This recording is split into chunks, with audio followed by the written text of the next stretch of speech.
Well, welcome everyone. City Clerk, could you please take the roll?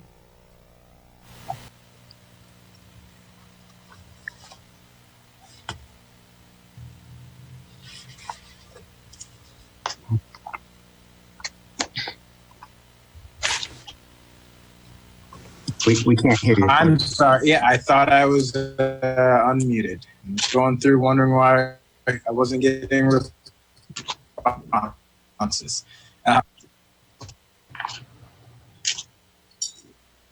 Alderman Ruth Simmons. Aye, here.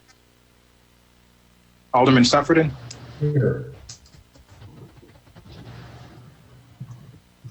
Alderman Ravel. Here. Alderman Rainey. Here. Alderman Fleming. Here.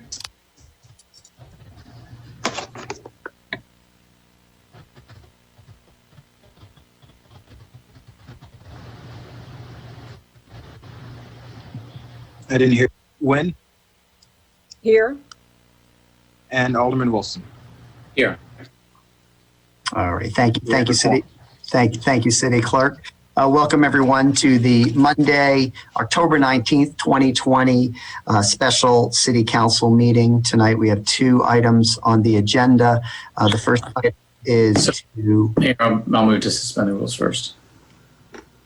Okay. Okay. So I move that we suspend the rules to allow us to conduct the meeting remotely in lieu of an in-person meeting in conformance with the governor's prior directives related to the COVID-19 pandemic. Second. All right. City Clerk, you take the roll on the motion to have a Yes. virtual meeting? Yes. Alderman Ruth Simmons. Aye. Alderman Suffredin. Aye. Alderman Ravel. Aye. Alderman Rainey. Aye. Alderman Fleming. Aye. Alderman Fisk. Aye. Alderman Braithwaite. Aye.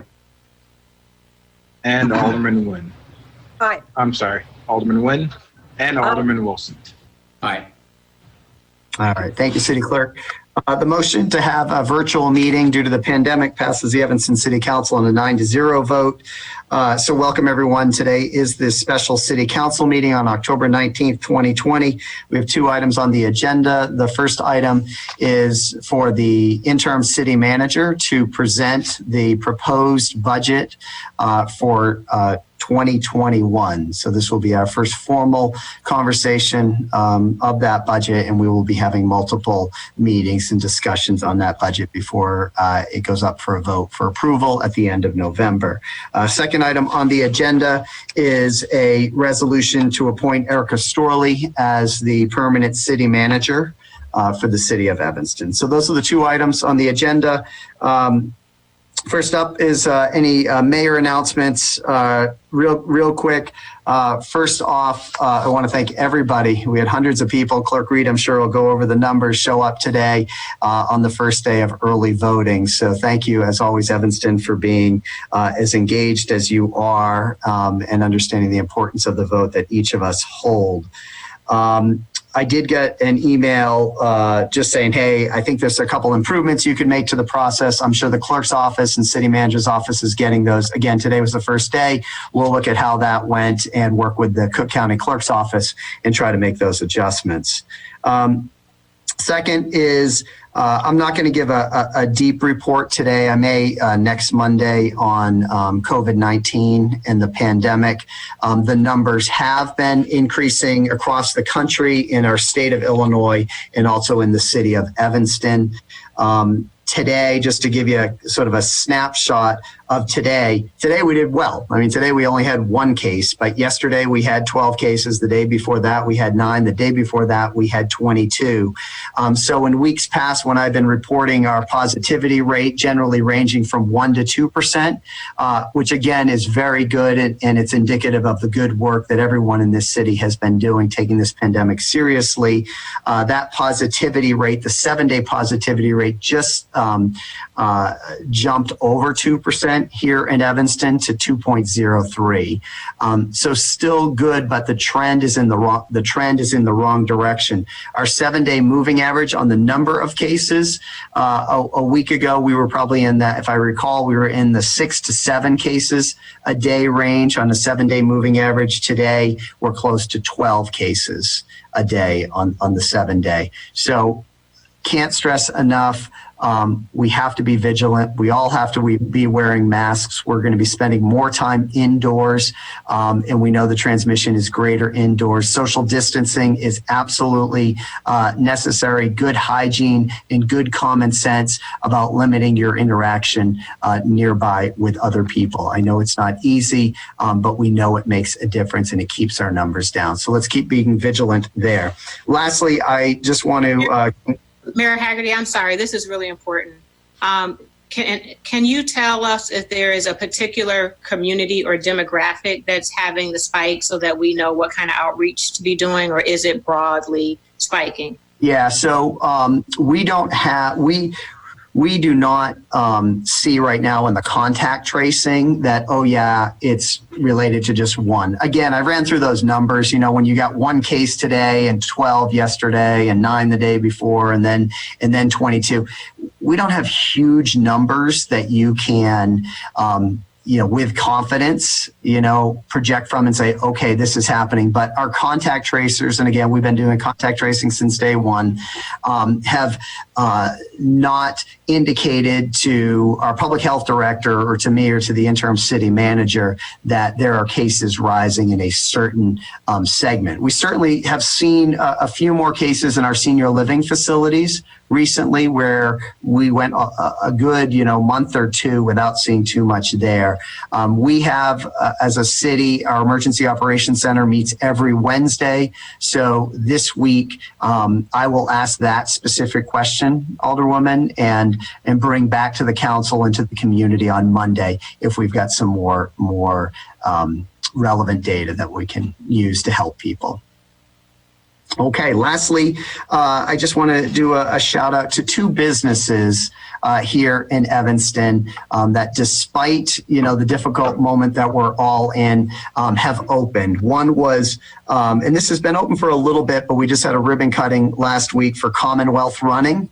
A young entrepreneur started that. It's on Sherman Avenue in downtown. So if you're a runner or you're in need of a new pair of sneakers, please consider Commonwealth Running right downtown. And secondly, a shout out to a new hotel in town. And as we know, the hotel industry has been decimated due to this disaster.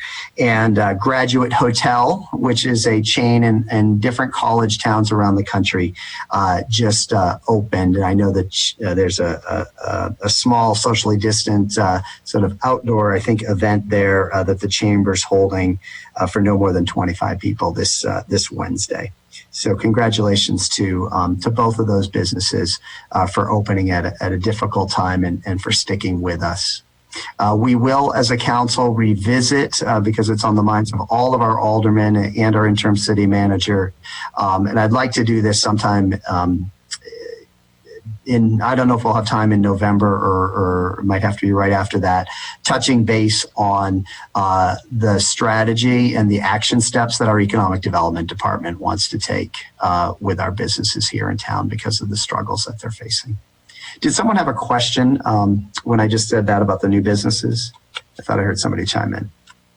All right, hearing none, that concludes my announcements today. Interim city manager, do you have any announcements today?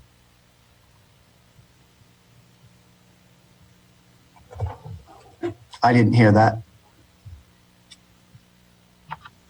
Oh, we can't, just so you know, we can't hear you, Erica. All right, there's no announcements from the city manager. How about any announcements from our city clerk? And can I ask, when we're doing that, if Luke Stowe could send me the list of folks that have signed up for public comment? I'm going to look on email to see if I've received that, but I haven't seen it yet.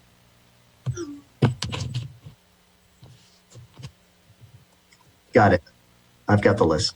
Go ahead. City clerk, any announcements? Yes. Sorry, just trying to get my switch devices. Yeah, I have a few announcements to make. One being, we early voting, as we know, started today. I spent a number of hours, maybe too many hours, out in the cold and the rain today, but as a lot of voters also had to spend quite a bit of time in the cold and rain today. And so with today, we marked the first day of early voting here at the Evanston Civic Center. You can vote on weekdays from 8:30 a.m. until 7 p.m. and on weekends from 9 to 5. A few announcements regarding early voting. To the mayor's point about an email that was received, there is a drop box available here at the Evanston Civic Center. It is right inside of the downstairs doors. The polling place is in G300, or the voting machines are in G300. There are about 20 machines set up. So we have had a line throughout the day. At some points, some folks reported waiting, up to 2 hours to vote. While I was there for, I spent quite a bit of time outside today, and it seemed like most folks were waiting for about an hour at the longest while I was there. One of the things, if you have a mail-in ballot, make sure you bring that mail-in ballot with you if you can. If you do not have your mail-in ballot, you will still be able to vote. You will just be issued a provisional ballot, which means that your vote will be counted a few days after Election Day to ensure that that folks aren't double voting. Another thing to be very careful of, and a situation that we have run into, is if you've made a mistake on your mail-in ballot, such as there's one candidate that you can vote for judge, but you can select one person for judge, but there are 3 candidates, and you maybe crossed a name out, or you made a mistake in voting, whatever the case may be, or water reclamation district, I think you're voting for 3 or 4 and you voted for 5. You want to make sure that if that happens, you want to bring that ballot into the early voting site, because that ballot can be invalidated according to the conversations we had with election judges. So best practice is to if you made a mistake on your mail-in ballot, bring it in, exchange it, in the moment. And if you hand over your mail-in ballot, you will not be given a provisional ballot, which means your vote will be counted on Election Day as opposed to a few days down the line. So do make sure that you fill in your mail-in ballots very carefully. Another thing that we ran into quite a bit today is if you're dropping off, you can, send your mail-in ballot with someone else to drop off for you. But in order for them to drop it off for you, you want to make sure that they have filled out the affidavit that is on the back of the slip that you will have received if you requested a mail-in ballot. So just make sure you fill it out completely before you turn that in. We have also had one report, but I'm sure it happened to more folks. I'm sure the error is widespread, where the folks have received a letter from the Secretary of State's office saying that the county clerk's office put them on a list to receive a mail-in ballot. If you have not requested a mail-in ballot and you've not received one, this is likely sent you an error, and you can just head on out to vote, and you should not face an issue. If you do have an issue, please reach out to the city clerk's office, and we'll work to get this information spread beyond just this council meeting. As the mayor mentioned, one thing the city clerk's office has pushed for a long time is folks to utilize early voting. And now with COVID-19 and the pandemic that we're in, it is more important than ever for folks to early vote. I just want to get the latest numbers here at the Evanston Civic Center. So today we had, the polls are not closed yet, right? Polls close at 7 p.m. So we still have about 40 minutes left for folks to vote. But as of now, 730 ballots have been cast on today, the first day of early voting, which is pretty good.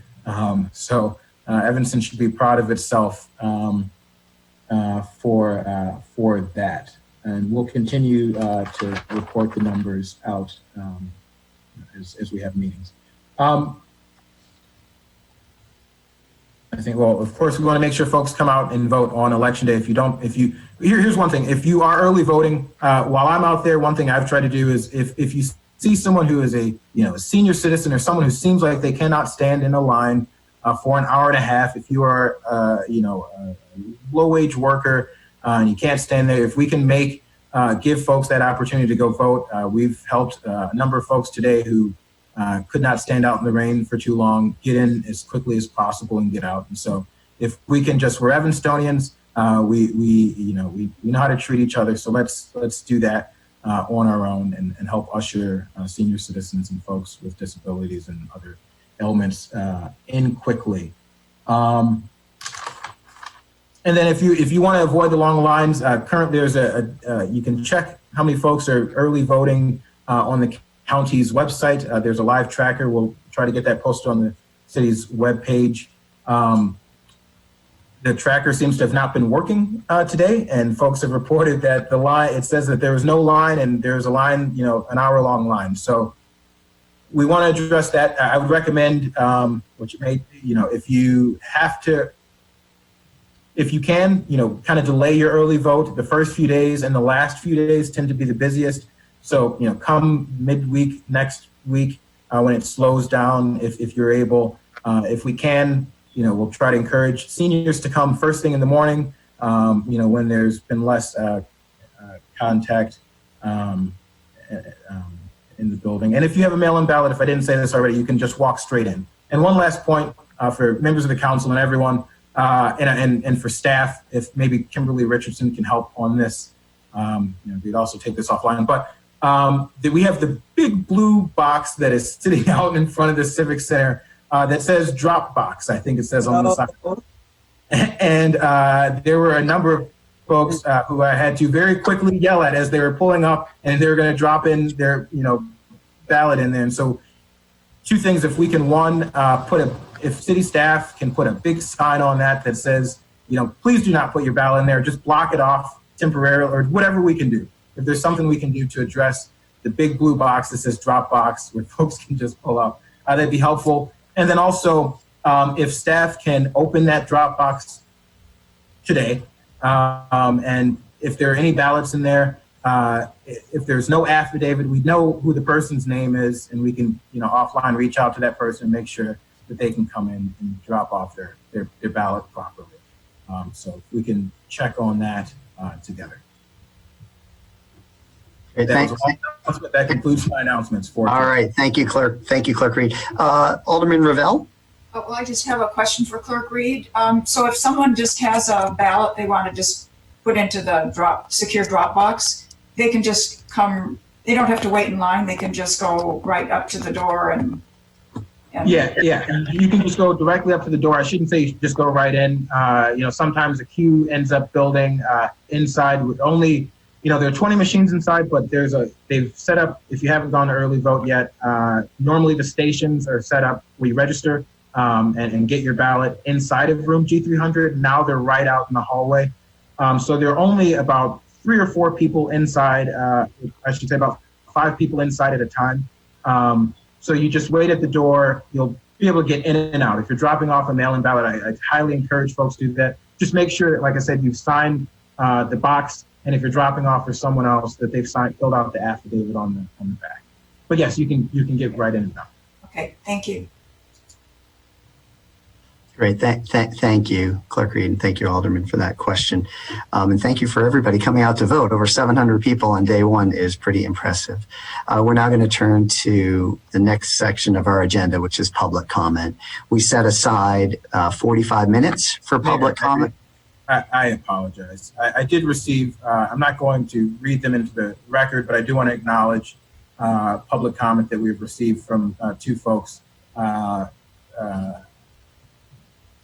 regarding the hiring of the city manager, and I will forward that to the council. I want to acknowledge and we'll put it in the minutes as well, from Neil Weingarten and I forget the other, but I will forward this on to the council All right. Thank you, Clerk. So it is time for public comment. We set aside 45 minutes for public comment. We take the number of people that have signed up divided by the time that's available, and that's the allotted time that everyone gets. So today we have 24 people that have signed up for public comment. So I'm going to set a minute and 50 seconds. Up to that amount of time for each speaker. So I do ask that you keep your comments within a minute 50. I will keep a timer of you and it'll go off. And if it goes off, that's a minute 50 and we need to move to the next speaker. So I'll rattle off the three people that are sort of the person who's up and then the two that are on deck. For everyone, I apologize if I mispronounce anyone's name. And I do ask that you present your name and the ward that you live in when you speak. So first up, and again, we've got a minute and 50 seconds for each speaker tonight if you need up to that amount of time. Mike Davis is our first speaker, then Maria Tolpin, and then Betty Esther. Welcome, Mike. Thank you, Mayor. Good evening. The good news for me is that I'm going to cede substantial time to the mayor, city council members, and others. So good evening to all. My name is Mike Davis. My wife and I have lived in Evanston since 1975. Two of our four children also live in Evanston with their families. Excuse me.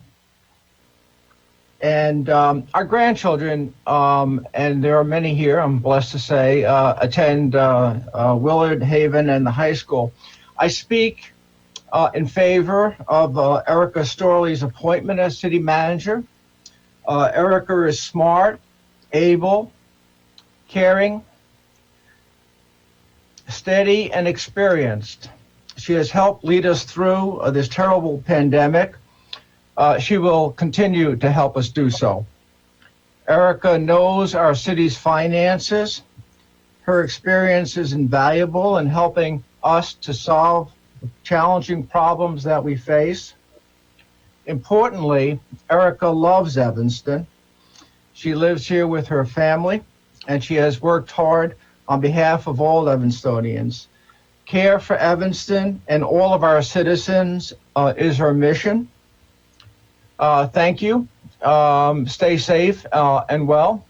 Be smart. Thank you, Mike. Next up, we've got Maria Tolpin, Miss Betty Esther, and then Laurie Keenan.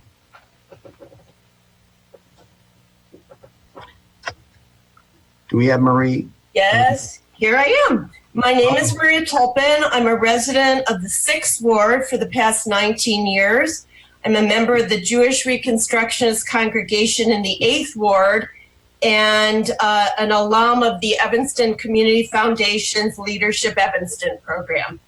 I am very disappointed, disheartened, and dismayed at the lack of transparency around the selection of the city manager. I sincerely hope that the city council members will share why you ended the public process so abruptly, and that you'll also let us know how you decided that Ms. Storley was the best candidate for the position based on the job description with its racial equity emphasis. Last week, when the executive session occurred, I was just beginning to watch the 3 interviews with the finalists when I received notice that council members were going into a private closed-door meeting and likely choosing the candidate to make the job offer to. This didn't make sense to me unless transparency and citizen involvement with a racial equity lens was more or less a hollow commitment on the city's part.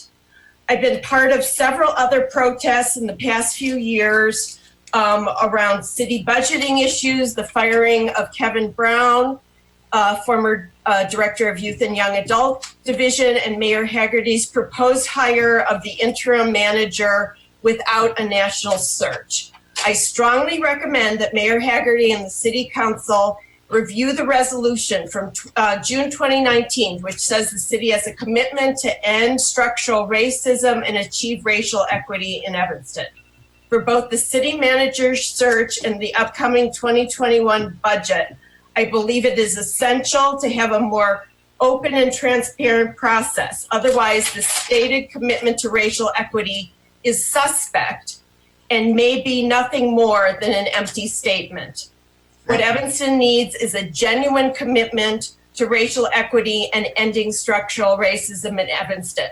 And this will be remembered in February and April when it's time for city elections. Thank you. Thank you.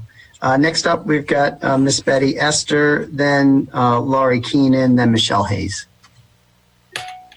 Good evening. My name is Betty Esther. I stay in the 5th Ward. I'm still connected. I have a question for the interim city manager, and which after tonight will be the city manager. I, on the behalf of the Citizen Network of Protection, sent you a letter back in February in connection with Chief Cook and his posting of the 31 mugshot of African American young men. We did not receive a response from you, not even a call, nothing. And since then, there has been at least 2 that we know of incidents where your officers have violated the First Amendment right in their posting of stuff on social media, where one of them posted something that was very derogatory, probably, and not spoke and not in the judgment around George Floyd, and the other one posted stuff about 2 groups, the Evanston Black Lives Matter, and the Citizens Network of Protection.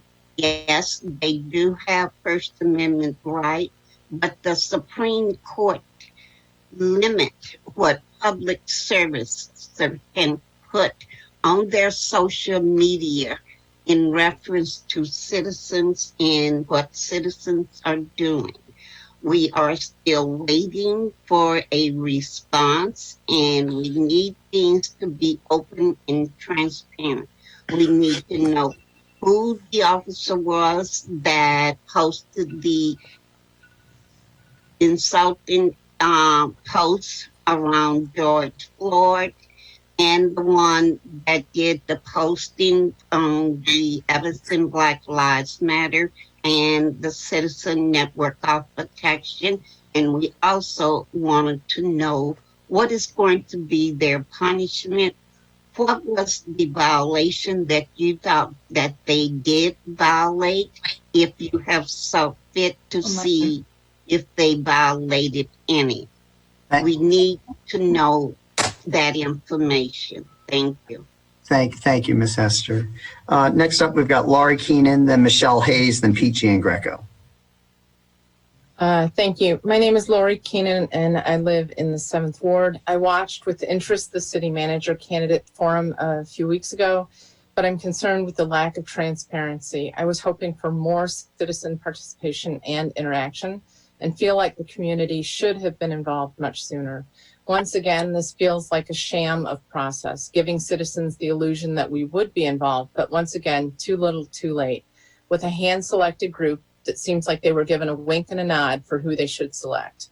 This decision has been made too hastily and also too opaquely for what will truly benefit a level of trust and endorsement by the citizens for a new city manager. My takeaway personally was that Dr. Peoples was the most qualified and broadest thinker. And while I think Erica has had feet on the street experience, I think it would be best for her to go back to her previous position as assistant city manager and work with Dr. Peoples as the city manager. Unfortunately for Ms. Storley, because she may be qualified, I also think that she has too much baggage to ever effectively be able to be fully trusted again by the community. And it seems like the mayor was once again trying to railroad an outcome which not only hasn't helped Ms. Storley, but also disregarded the community as he seems want to do. With Dr. Peoples as city manager, Evanston would have gotten new ideas and a fresh perspective. which I think is so desperately needed right now and will hopefully be better reflected at the ballot box next April. Thank you.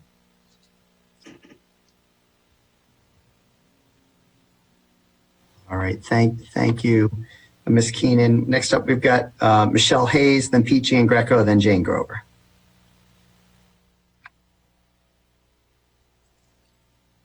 Hi, Hi, welcome, Michelle. my name is Michelle Hayes. I live in the 8th Ward. As someone who stands with her fingers in the sieve that is our social safety net, desperately trying to plug the holes with my group of dedicated volunteers, I want to express my frustration that council decided to spend money on a national search when it is clear you never intended to listen to the public who asked for it in the first place. Although I'm sure Ms. Storley is a fine assistant city manager and certainly deserves some kind of bonus for her trial by fire, she has shown she is not able to address the issues facing Evanstonians in need of services. I want you all to know that I will continue to hold the mayor, council, and city manager accountable to all Evanstonians. And I'm looking ahead to the February and April elections so we can elect a mayor and alderman who are committed to an Evanston that listens to and responds to its people. Thank you. Thank you. Next up, we've got Pete Giangreco, then Jane Grover, then Darlene Cannon. Hi, I'm Pete Giangreco. I live in the 1st Ward, and I speak in favor of the resolution to name Erica Storley the permanent as the city manager. I've worked very closely with Erica under very, very difficult situations and conditions. She's always calm. She listens to all sides and she finds a solution. And it's never about Erica, it's always about the mission. It's like, if you could find a person on the planet that is the polar opposite of Donald Trump, it would be Erica Storley, because she's calm, she's rational, she works on facts, and she's competent. She gets things done. And I think, I watched the city manager presentations and I was very impressed with the other 2 candidates that search firm brought in, but really none of them matched Erica's, her passion, her knowledge, and her personal investment. She and her wife are raising their kids in Evanston. They're dug in. This is not going to be her 2nd or 3rd or 4th stop somewhere on a list of other places to go. And, this process has taken 15 months. So there's a lot of people upset with the process. You should look to the city council on that. Why did it take 15 months? And during that time, Erica proved herself, leading the city through the toughest time any of us have seen in our lifetimes. So I think if you look at the facts and you look at Erica's performance, her demeanor, her ability to listen to all sides and make decisive decisions, there's no one better to be selected as city manager. I think the council's made a good choice here. Great, thank you, Mr. Giangreco. Next up, we've got Jane Grover, then Darlene Cannon, then Dolores Holmes. Welcome, Jane. Thank you, Mr. Mayor. Congratulations to Interim City Manager Erica Storley on her appointment, I hope, as Evanston's next city manager after serving our city for many years and for the last year as our interim city manager. Thank you, Erica, for wanting the job, knowing our community and the challenges ahead, and understanding our extraordinary assets. And thank you to you and your wife, Christy, for investing in our community and in our schools, ×4. I didn't participate in the process to identify and vet our city manager candidates, a national search and process that produced 3 remarkable women, all experienced professionals for this job. Thank you to everyone who did engage in the process to help winnow the field to these 3 finalists for the City Council and for what is the most important vote the City Council will cast. And thank you to the City Council and to the city's department heads and staff for their confidence in Erica's ability to manage our complex city and for ensuring that Erica succeeds for all of us. Again, congratulations, Erica, and thank you for your good work to come. All right, thank you, former Alderman Grover. Next up, we've got Ms. Darlene Cannon. Thank you. Welcome. Good evening. Darlene Cannon here from the 2nd Ward. I'm speaking tonight regarding the pending contract for the city manager. My ask is for the city council to vote no on the finalization of the contract. Many before me and after me have and will state their frustrations because the citizens should all have input on decisions that will impact our lives, specifically Black and Brown residents of Evanston. Public input and concerns were not incorporated into this process, nor were they considered from the process itself. This mishandling of and disregard of equity and transparency is beyond frustrating. It's oppressive. We deserve a city manager that understands the ways in which policies and practices impact minority communities. We need a city manager that acknowledges institutional racism and will work towards dismantling it. We need a city manager with an analysis and one that is inclusive enough to safeguard and enrich the sort of diversity that exists in Evanston. As a Black woman, the public display of the ways in which the Black women that were interviewed, in which they were overlooked, undervalued, and deemed incompetent by you, the city council. To do so is a form of gatekeeping and preserving the status quo. Thank you. Thank you, Ms. Cannon. Next up, we've got former Alderman Dolores Holmes, then Nicole Kustok, and then Elder Clifford Wilson. Welcome, Dolores. Good evening. Dolores Holmes, 5th Ward. After attending my 5th Ward meeting last Wednesday, I believe it was, I wanted to come tonight to make my position very clear on the process for the city manager. And I say that simply because there were visitors from other wards who really, in my opinion, bullied my alderman by trying to have her reveal that night to them how she had voted in executive session. Having been an alderman for 12 years, I found that a real violation, and I was very insulted by it because all of you know we all take an oath, and what happens in executive session should stay in executive session. And that there is a public process for the vote, which is what you will take tonight, and everybody will know how people voted or will vote. The selection process to me is a fair process. I base my position on this in the fact that it had worked for me for the last of the 2 previous city managers. I've been involved that long, and I felt that it was fair. Now, adjustments had to be made for COVID-19. Otherwise, we would have been meeting in rooms where people could be together. And for me, that was the biggest change. I think people felt like they didn't have a chance to speak. But when you elect someone to speak for you, I think that's one of the things that we have to learn how to honor. Now, I know there's many of you who don't agree with what I'm saying, and that's fine, but that still does not make the process unfair. You all have an opportunity now to present to the city council your solution for making it a different process. That's how government works. And I wish we could learn to be more kind to each other and follow that process rather than falling into the name calling and the bullying, because that is not respectful of Evanston. Thank you. Thank you, Ms. Holmes. Next up, we've got Nicole Kustok, then Elder Clifford Wilson, then Megan Davies. Welcome, Nicole. I'm Nicole Kustok, and I live in the 7th Ward, and I'm speaking in support of Erica Storley for city manager. Over the weekend, I noticed several individuals actively campaigning against the candidate, someone they oftentimes had no experience working with in any capacity. Seeing this, I felt I should share my own experience. Ms. Storley represented the city while negotiating an MOU with a group I was a member of. The issue was a divisive one.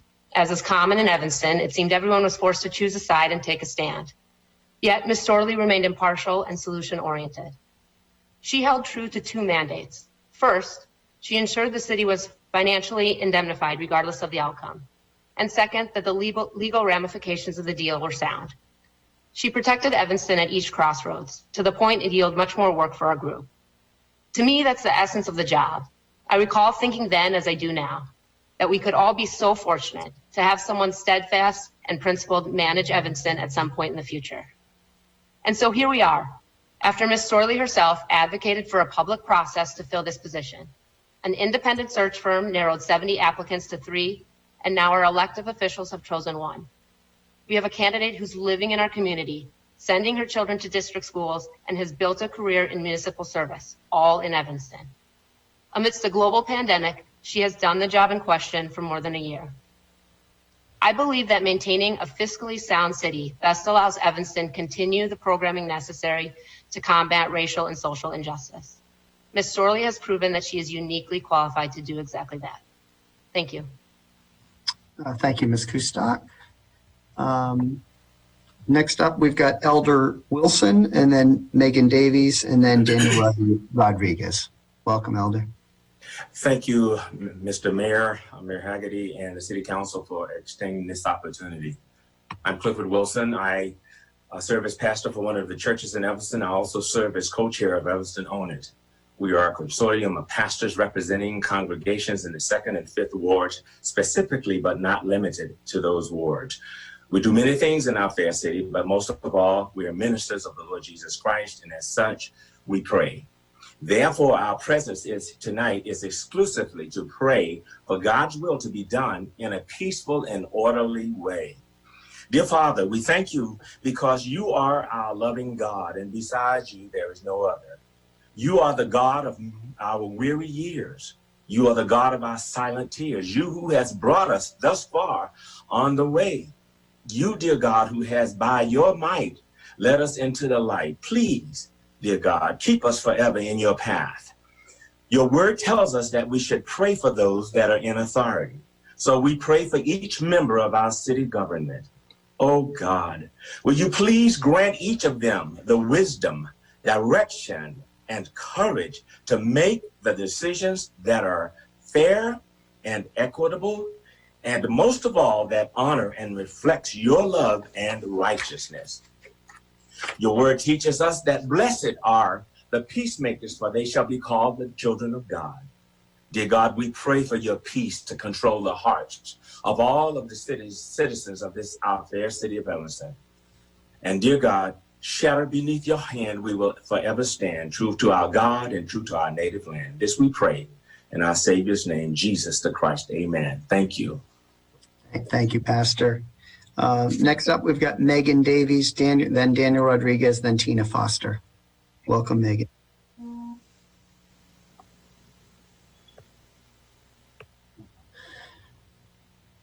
Do we have Ms. Davies with us? Okay, we'll come back at the end. So we're going to move then to Daniel Rodriguez and then Tina Foster. Welcome, Daniel. Do we have Daniel with us?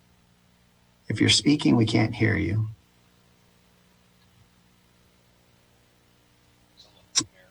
All right, I'm going to move to the next one. We've got Tina Foster. Is Tina Foster with us? Yes, I am. Oh, welcome, Ms. Foster. Good evening, City Mayor and Council. My name is Tina Foster.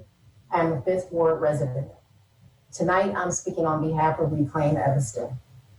Reclaim Evanston opposes the hire of Mrs. Storley as city manager, and we urge the council to vote no on this contract. Reclaim Evanston does not view Ms. Storley as the strongest of the 3 finalists, and as the other finalists who were both women of color presented with greater qualifications. In the firing of Kevin Brown, Ms. Storley demonstrated extremely poor judgment by firing him over parking violations, as it appeared on his face is extremely weak. And Mr. Brown, a person of color who was strongly supported by both residents and individuals who benefit from his work. As acting city manager, she should have left that decision to the person hired as permanent city manager. Mrs. Storley, who is the protege of the city manager, Wally Bobkowitz, who was in his own right a controversial city manager, hiring someone from the outside would have put an end to this history and allowed a new city manager a clean slate. Reclaim Evanston opposes the hiring of Ms. Storley as city manager. And again, we urge the council to vote no on this contract. Thank you. All right. Thank you, Ms. Foster. Next up, we've got Carolyn Laughlin, then Ray Freeman, then Rena Campbell.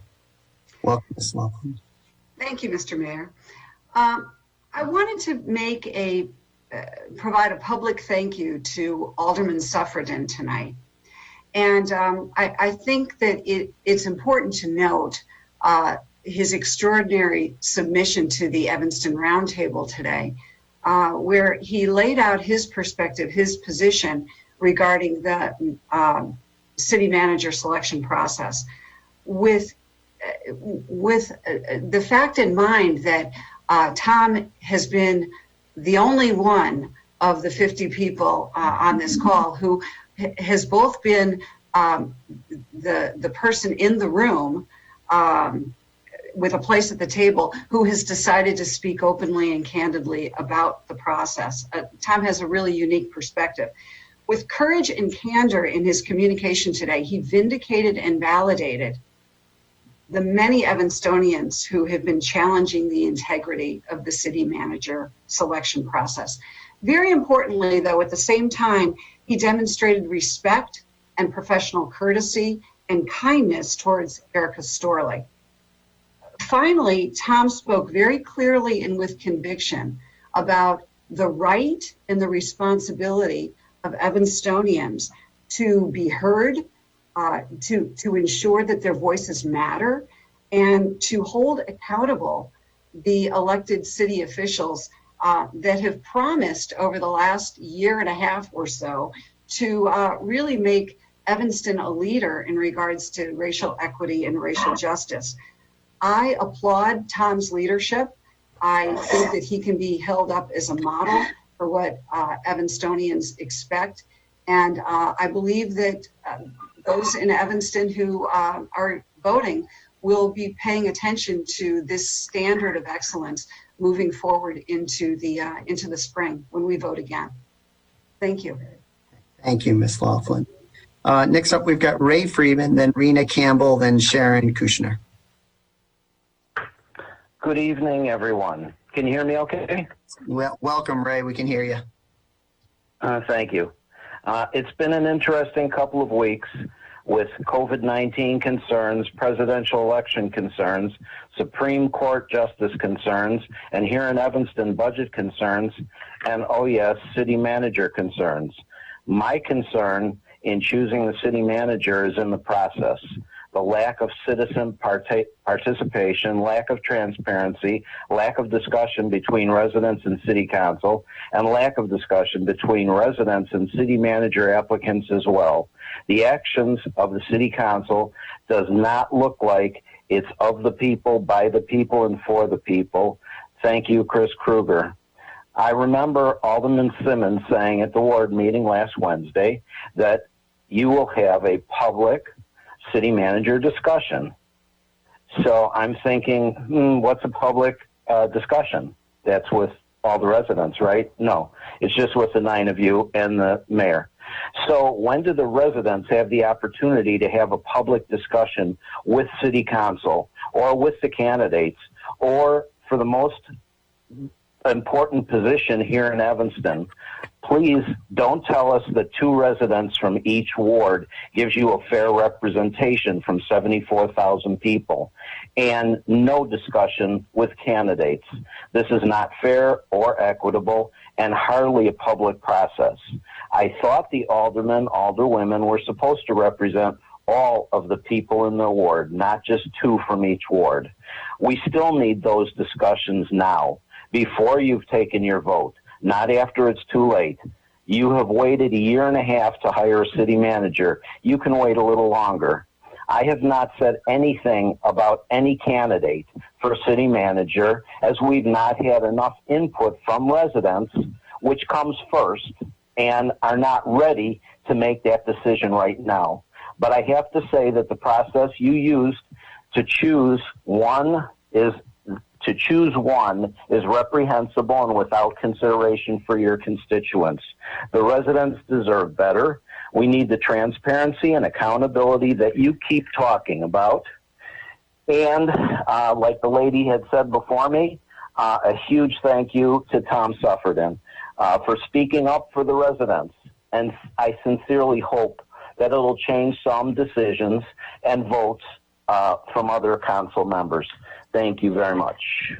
Thank you, Ray. Next up, we've got Rena Campbell, then Sharon Kushner, then Sean Peck Collier.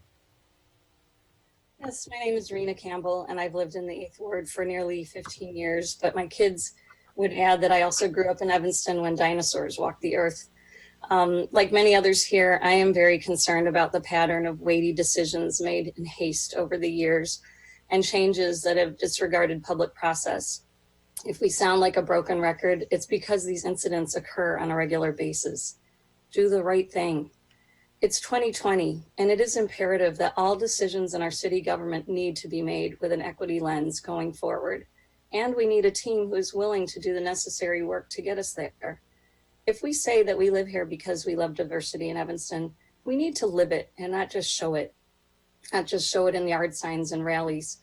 If we're aware of the real inequities in our world that have harmed and taken the lives of our own community in recent months, and if we are concerned about the grave division in our country now, we need to make courageous decisions to show that we are listening and that we give a damn about what is threatening our community. When we use our constituents' feedback in these public forums to inform our decisions, we prove that we value the input that serves to propel us forwards towards finding solutions. It was clear in the city manager forum that the mayor and city council are settling for the status quo, which we know is the comfortable, more convenient or safe decision because they already work with this person, and no disrespect to their hard work, but they won't have to start over again. Look, change is messy and not convenient, and it takes time and energy, and it's urgently necessary if you want to earn the trust of your constituents. Because from where we're standing, it sure looks like rather than work towards solutions, you're comfortably willing to settle for the status quo and thus remain a big part of the problem. Please take the appropriate time to truly consider all the applicants for the city manager. Show us that you are able to lead with the courage and commitment it takes to make real change, because it's 2020 and all the disparities and inequities in our lives are in high relief. Let's take this time to fix what is broken and stop perpetuating the systems that continue to harm and divide us. It's 2020 and we cannot afford to go back. Thank you. Thank you, Ms. Campbell. Next, we've got Sharon Kushner, Sean Peck Collier, then Elliot Zation. Hi, my name is Sharon Kushner, and I'm a resident of the 6th Ward. My comments on the city manager process. I want each of the aldermen to tell us why you ended the public process abruptly and why you feel, based on the job description, Erica Storley is the best candidate. This was not something that should have happened in executive session. And because of this, I would like you to vote no on the contract. A number of people have spoken up here about Erica's hard work and character, but this is not the issue. This is not a popularity contest or about whether or not Erica is a capable administrator. This is about what Evanston needs and the change in direction that we are asking for. Former Alderwoman Jane Grover just said that 3 women were lifted up during this process. In fact, 1 white woman was lifted up. 2 Black women were harmed in this process, which was a sham, wasting their time and insulting their education and experience. For those of you in this meeting and on social media who have tried to shame people for speaking up loudly and strongly against the alderperson's recent actions, please make your comments on the city work, but I don't accept you telling me and others that we are not speaking in a proper tone. Evanston citizens recognize the urgency of eliminating racial inequity in our city. We are horrified by incidents of racial injustice in our city government, city services, and policing. As citizens, we expect our voices to be taken seriously and for citizen involvement to be more than cosmetic window dressing. The city manager hiring process did not fulfill the stated expectations of a transparent, inclusive process prioritizing racial equity. The fiscal year 2021 budget proposed by Erica Storley and her team does nothing to promote ending systemic racism. The budget is not drafted with any consideration of racial equity in the process of developing it or creating measurable goals and outcomes. The police department is placed ahead of human services. I expect our city to have a budget that reflects our goals of an equitable Evanston. You ignored us in October. We will be vigilant and visible in February and April. Thank you. Thank you, Ms. Kushner. Next up, we've got Sean Peck Collier, then Elliot Zation, and then Rachel Rosner. Good evening, all the folks. I cannot wait to vote, now and in April. My name is Sean Peck Collier, and I am in the 6th Ward. My family has been here around 30 years. We are disappointed in how you have been behaving. I have heard that some of Evanston's city leaders speak of this as a post-George Floyd era. I have to ask, what does that mean?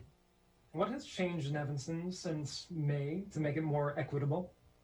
Here in Evanston, many people have claimed exceptionalism. They do not believe that what is going on nationally somehow ever happens here. Our own mayor has cried fake news to racist events that have happened here. But I'm seeing examples of these little racist things everywhere.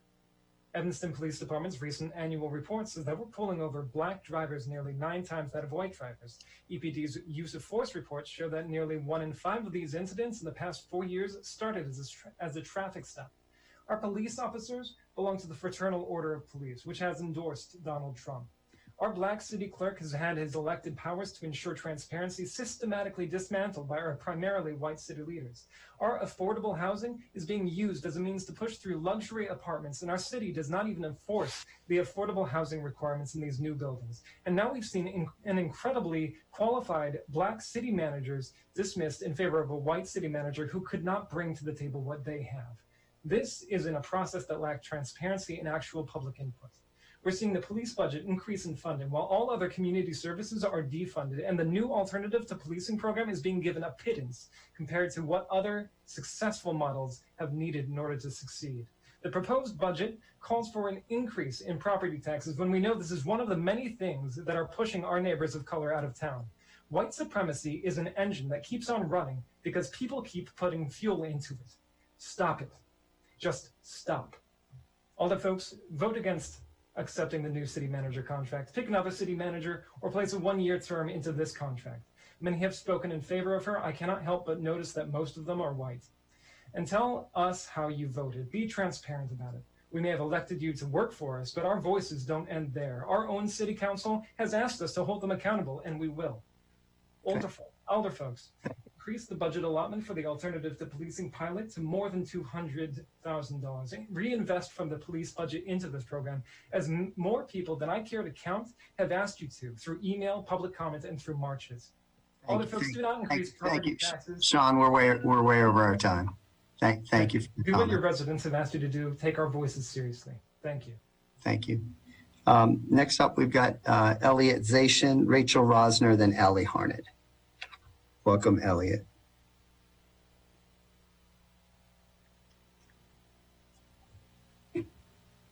We have Elliot Zation with us. I believe he's there, but unable to unmute. All right, so if Elliot, you want to drop off and then try back on, I'll come back to you. Let's go with Rachel Rosner, then Allie Harned, then Alec Avery.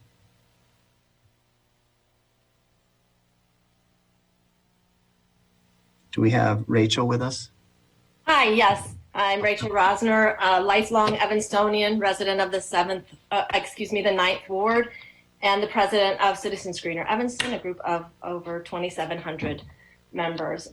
First, I want to echo the sentiment that we're hearing tonight that the process for hiring the city manager was rushed at best, and there definitely did not reflect the climate of inclusion and transparency that I'd like to believe that we're all striving for in Evanston.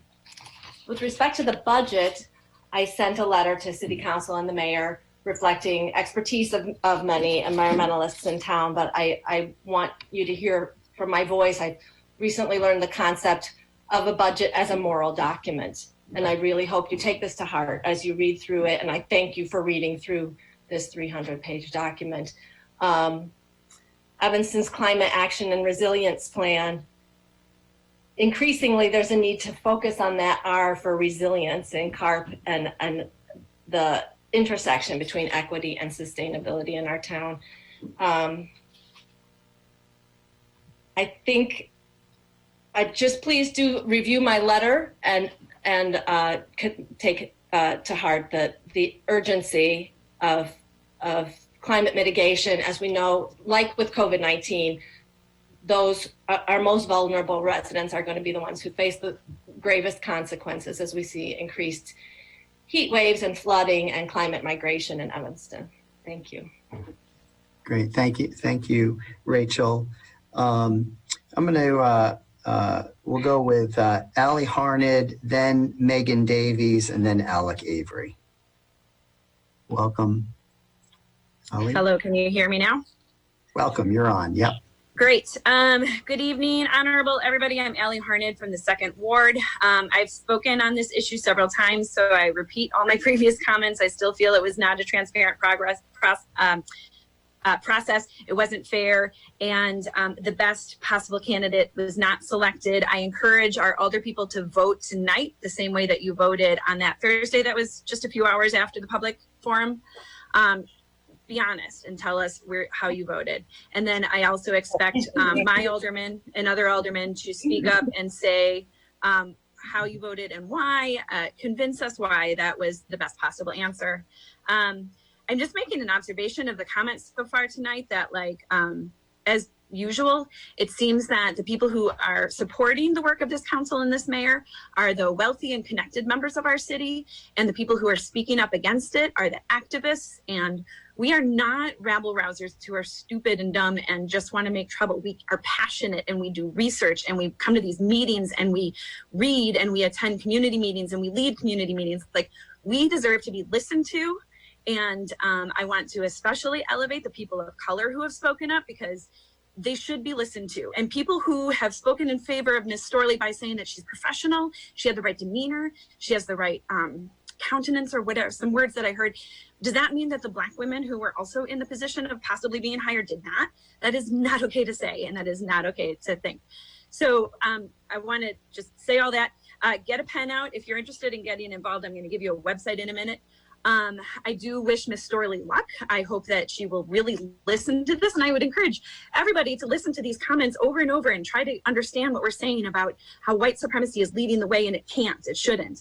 That anti-racism needs to be leading the way, and we need to be making decisions that way.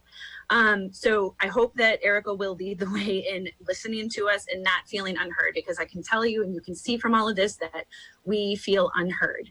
I would like to take my time to read a letter from Jess Sales, who just resigned as the mental health chair. Allie, we're at the, we're at the 150.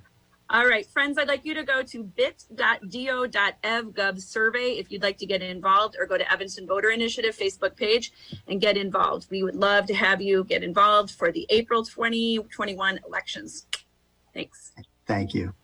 Let's go to Megan Davies, who I hear is back with us. Mr. Mayor, you can't cut somebody off. You've let a lot of people speak almost over 3 minutes, so Ellie should have been able to finish. I'm doing my best to keep everybody to the minute 50. Thank you, though. All right. The comments I was going to read are in the Evanston Roundtable, so everybody can find them. Jessica Sales, that it's an open letter to Mayor Stephen Haggerty. She resigned in protest and how the mental health board was being run. Okay, thank you. Do we have Megan Davies with us? Oh, you just got a text that we had Megan with us. All right, how about Elliot Zation? Can I be heard now? Now we hear you. Welcome, Elliot. Well, I've been impressed, Elliot Zation from the 9th Ward. I've been impressed with many of the comments that were made tonight, and I just want to reinforce a few points.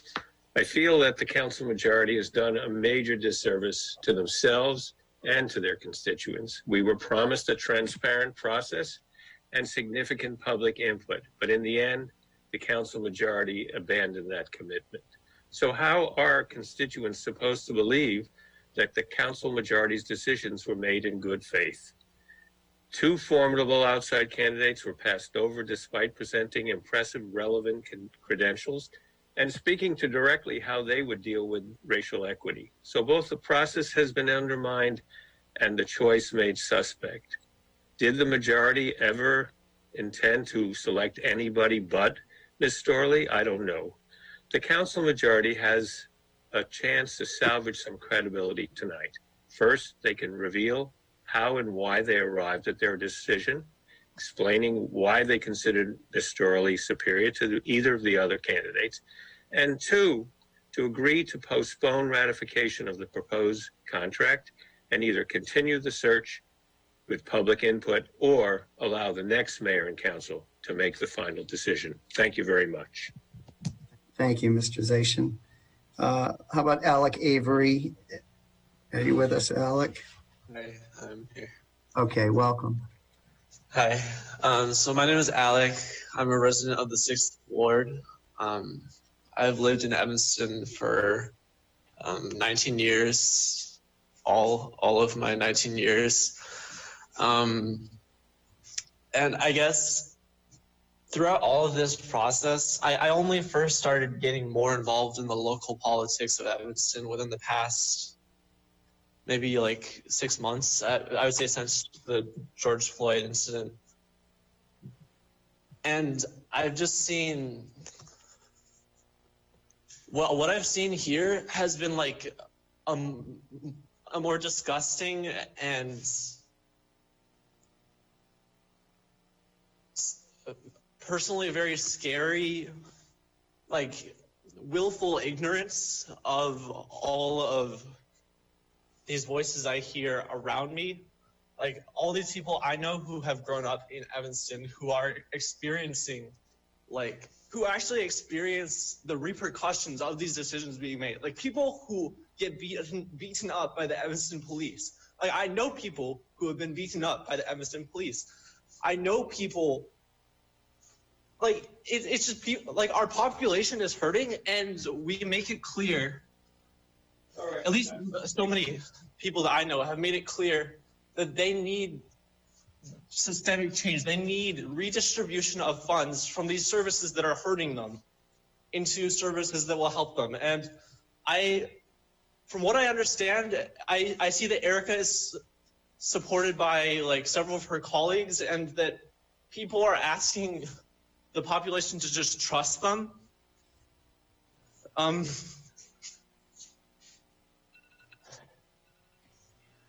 I don't think that we have been.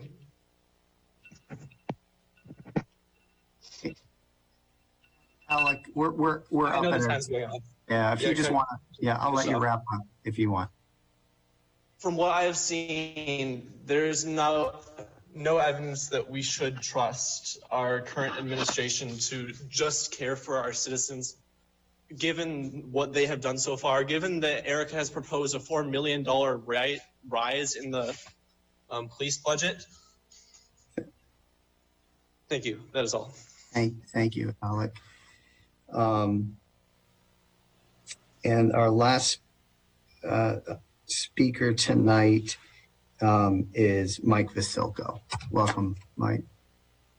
Thank you, Mike Vasilko, 6th Ward.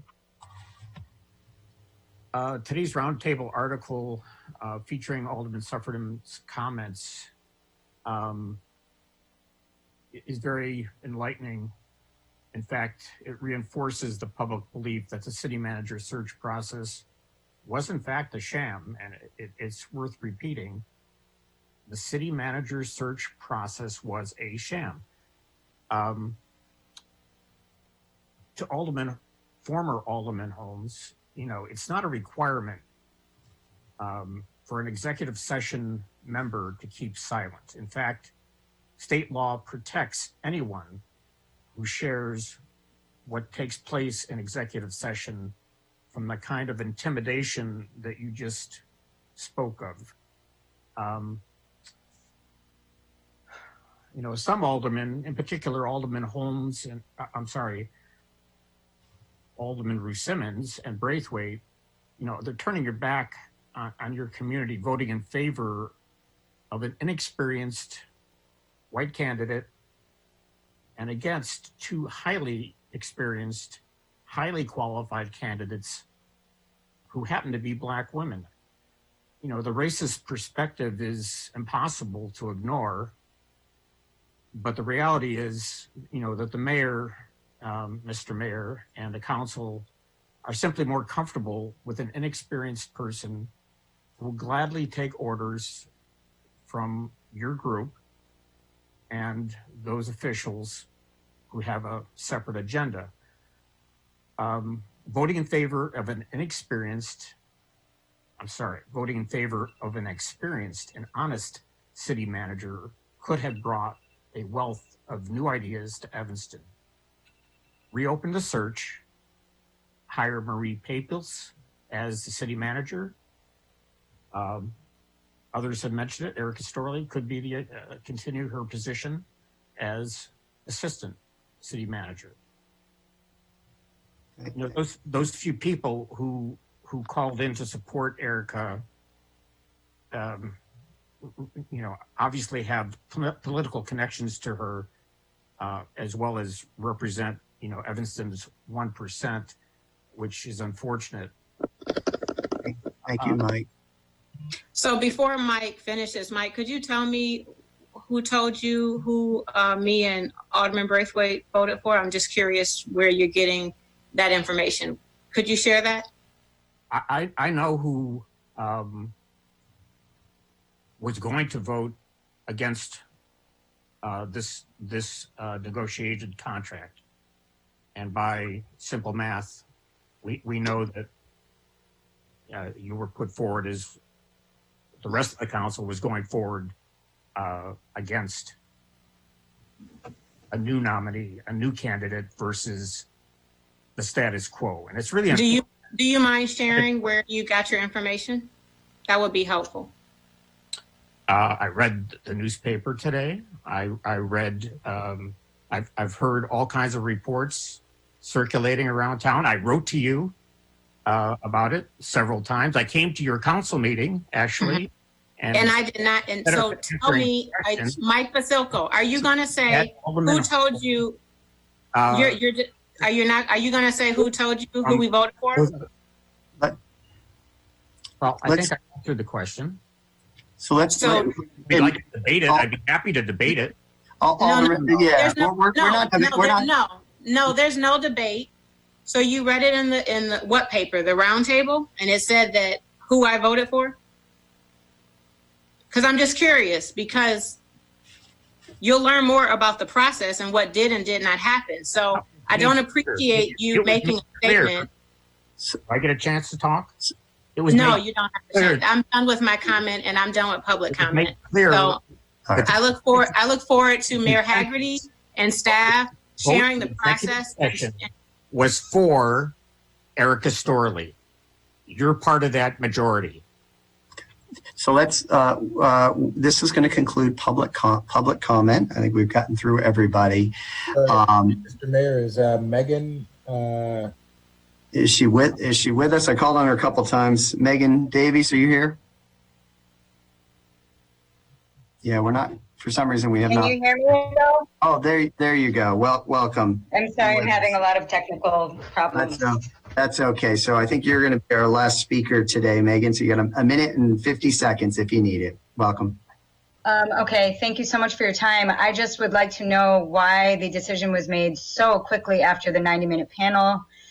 I was talking to neighbors, and I think I was the only one that even knew about the 90-minute video, and I happened to run into neighbors and told them quickly that they were supposed to be there. The alder people are meeting at the moment, and they're not going to vote. They're not supposed to vote. It was just it seemed so rushed for such an extensive, and to use the taxpayers' dollars to look for people and then to rush to vote and to go with the person that was already supposed to be, just interim. And that the reason that we all wanted the chance to get new people was to not go with the same old. And now seeing the proposed city budget is just so disheartening that it's pretty much the exact city budget as last year.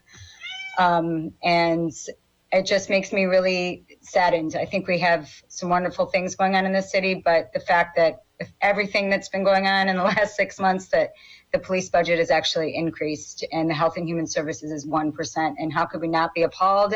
And how could we stick with the same old, when, especially when we had two incredibly qualified women on the panel, way more qualified. And that's all I really want to say. Thank you, Ms. Davies. All right. So that concludes public comment tonight. Thank you, everybody, for speaking on the two items on the agenda, the city manager appointment and the 2021 budget, which will be presented, the proposed budget, let me stress that, proposed budget be presented shortly. So thank you for all of the input. I know it is heard by our council members. I know it doesn't always feel that way, but there's a lot of input coming in from a lot of different directions to our elected officials. So with that, we're going to move now to the agenda. I'm going to ask Alderman Rainey. Are you with us? I'm just going to ask Alderman Rusimmons, who I see here with us. Could you just go ahead and move SP1 for discussion? Sure. I unmuted. SP1, staff requests council discussion of the 2021 proposed budget and capital improvement program. This is for discussion. Is there a second? Second. All right, so this item is open. Again, this is the proposed budget, both the operating budget and the capital improvement budget. So we're going to have a long discussion right now and a presentation by our city staff to get our public and all of us familiar. And I will say, I know that there have been separate meetings with all of us, all the aldermen and myself on the budget, and the materials have been out for a while and everyone's taken some time to look at those as well. So Interim Manager Storley, would you like to kick us off on this? Thank you, Mr. Mayor. Can you hear me okay? We can. Welcome. Great. Tonight, we're going to give you a presentation on our proposed budget for 2021. We took a lot of care to put together this budget in anticipation of what is going to be another challenging year for the city as we continue in the road of the pandemic and looking towards what we hope a recovery looks like in 2021. So you're well aware that we've had some extreme fiscal challenges this year due to our revenues being challenged by the pandemic, and we continue to see that in 2021. But we've tried to strike a balance between prioritizing the city services and the core services and the human services while redirecting as much as we could from the smaller pie. I keep referring to it as a smaller pie. We have a much smaller budget next year than we have this year due to our resources being limited. But with those resources, we're doing our best to balance the needs of all the residents with the available resources. So I'm going to turn it over now to Hitesh and Kate to give our budget presentation, but I'll be jumping in at a few important slides to add some anecdotes about how we came to this proposed budget and how we look forward to discussing it with you and the council over the coming months. Okay, thank you, Erica. Good evening, Mayor, members of the City Council. It is the Chief Financial Officer. So we have the presentation about the 2021 budget, few slides, as Erica mentioned, and Kate and I would go over and Erica would jump in as needed. So if someone can share his look, or do I have to share the presentation? Okay, thank you. Okay, so let's move on to the next one. Slide. Okay, so what was the purpose? Like, okay, what were the priorities? I mean, we had the community budget conversation. What did we hear, you know? And I mean, we spent a lot of time. Sometimes people feel like that, okay, this is just the numbers all over in 200, 300 pages, but it's not. Every line item, what we call it, I mean, there was a lot of discussion, whether it's in parks, recreation, public works, community development. We have to work with the less resources, and still we have to kind of, as Erica mentioned earlier, maintain the core services, you know, talk about the safety in light of the particularly the COVID-19, and take care of the economic development, take care of the human services and all that. So these are some of the highlights that what were the priorities: maintaining core services, continued health and safety of residents, and some of those themes which we heard from the budget conversation. Importance of the social service preparation for the future pandemic. How could we do a better job, and where should we allocate the resources? Affordable housing and the food security, obviously the residents were looking for that. And the last one is the support for small businesses because they are suffering. So we have some of the programs already in place where we try to help them. And I think we are continued with them in the current budget. Next slide, please. 2021 proposed budget. So I think we have already covered individually with the aldermen or in a small group.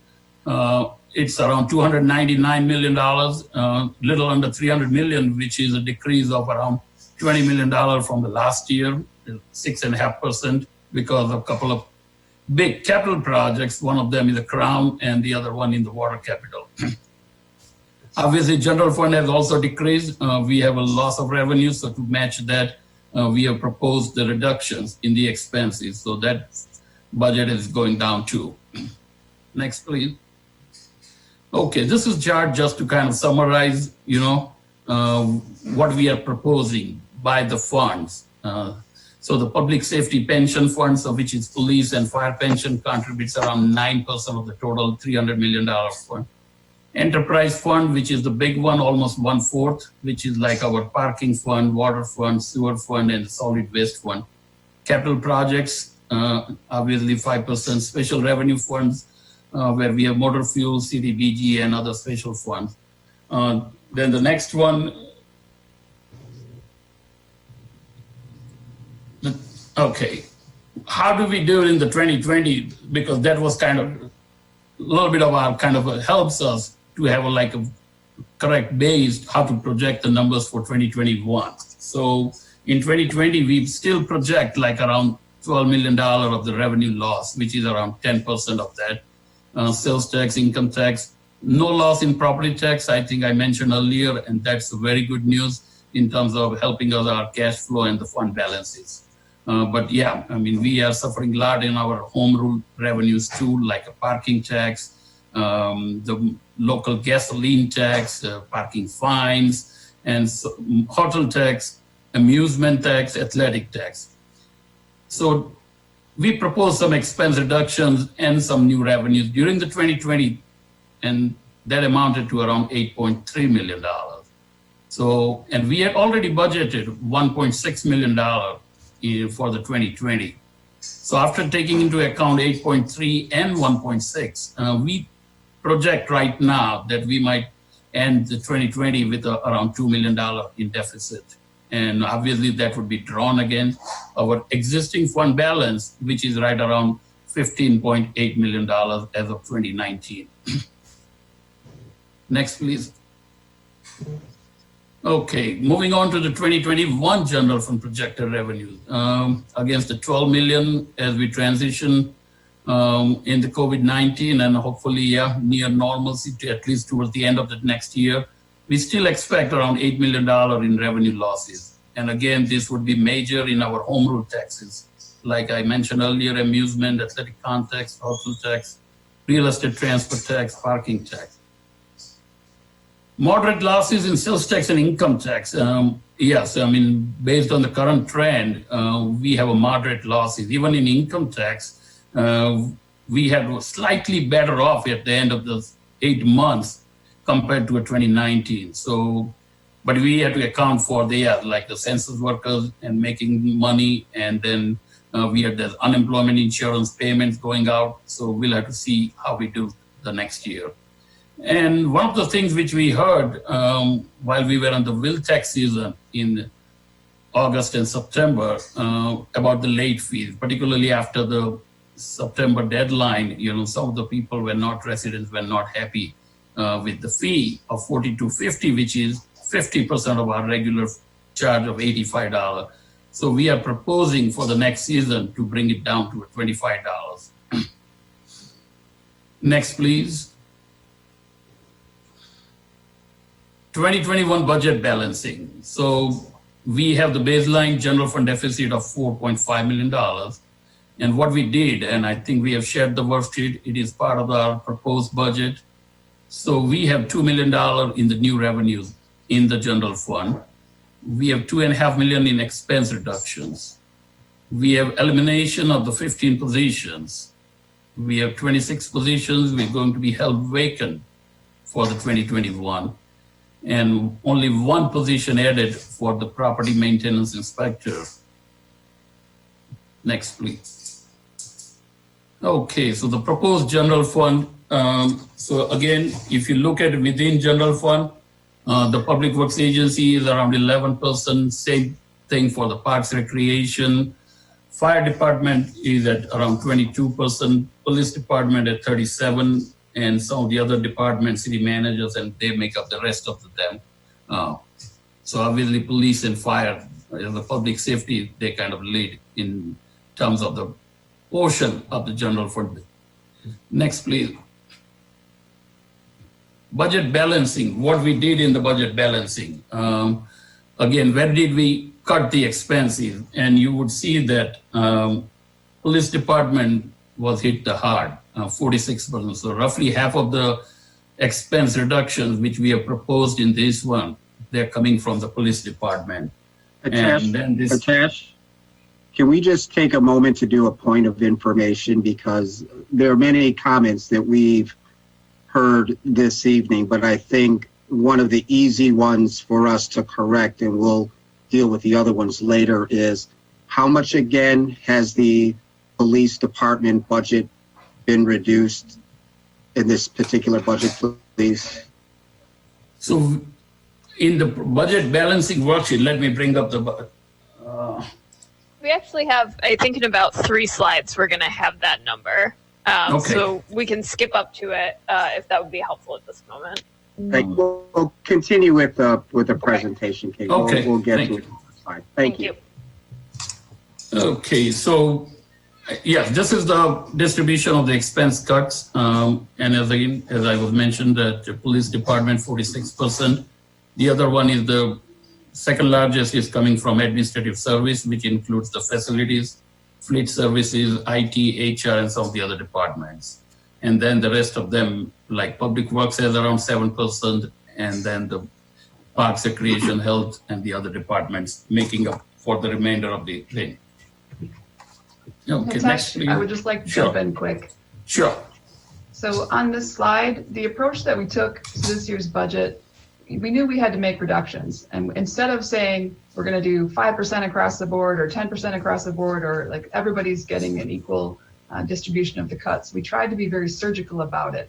We tried to look at the overall operation and say, where do we have areas where we could see that we could make some reductions and we could have a lesser of an impact on overall services.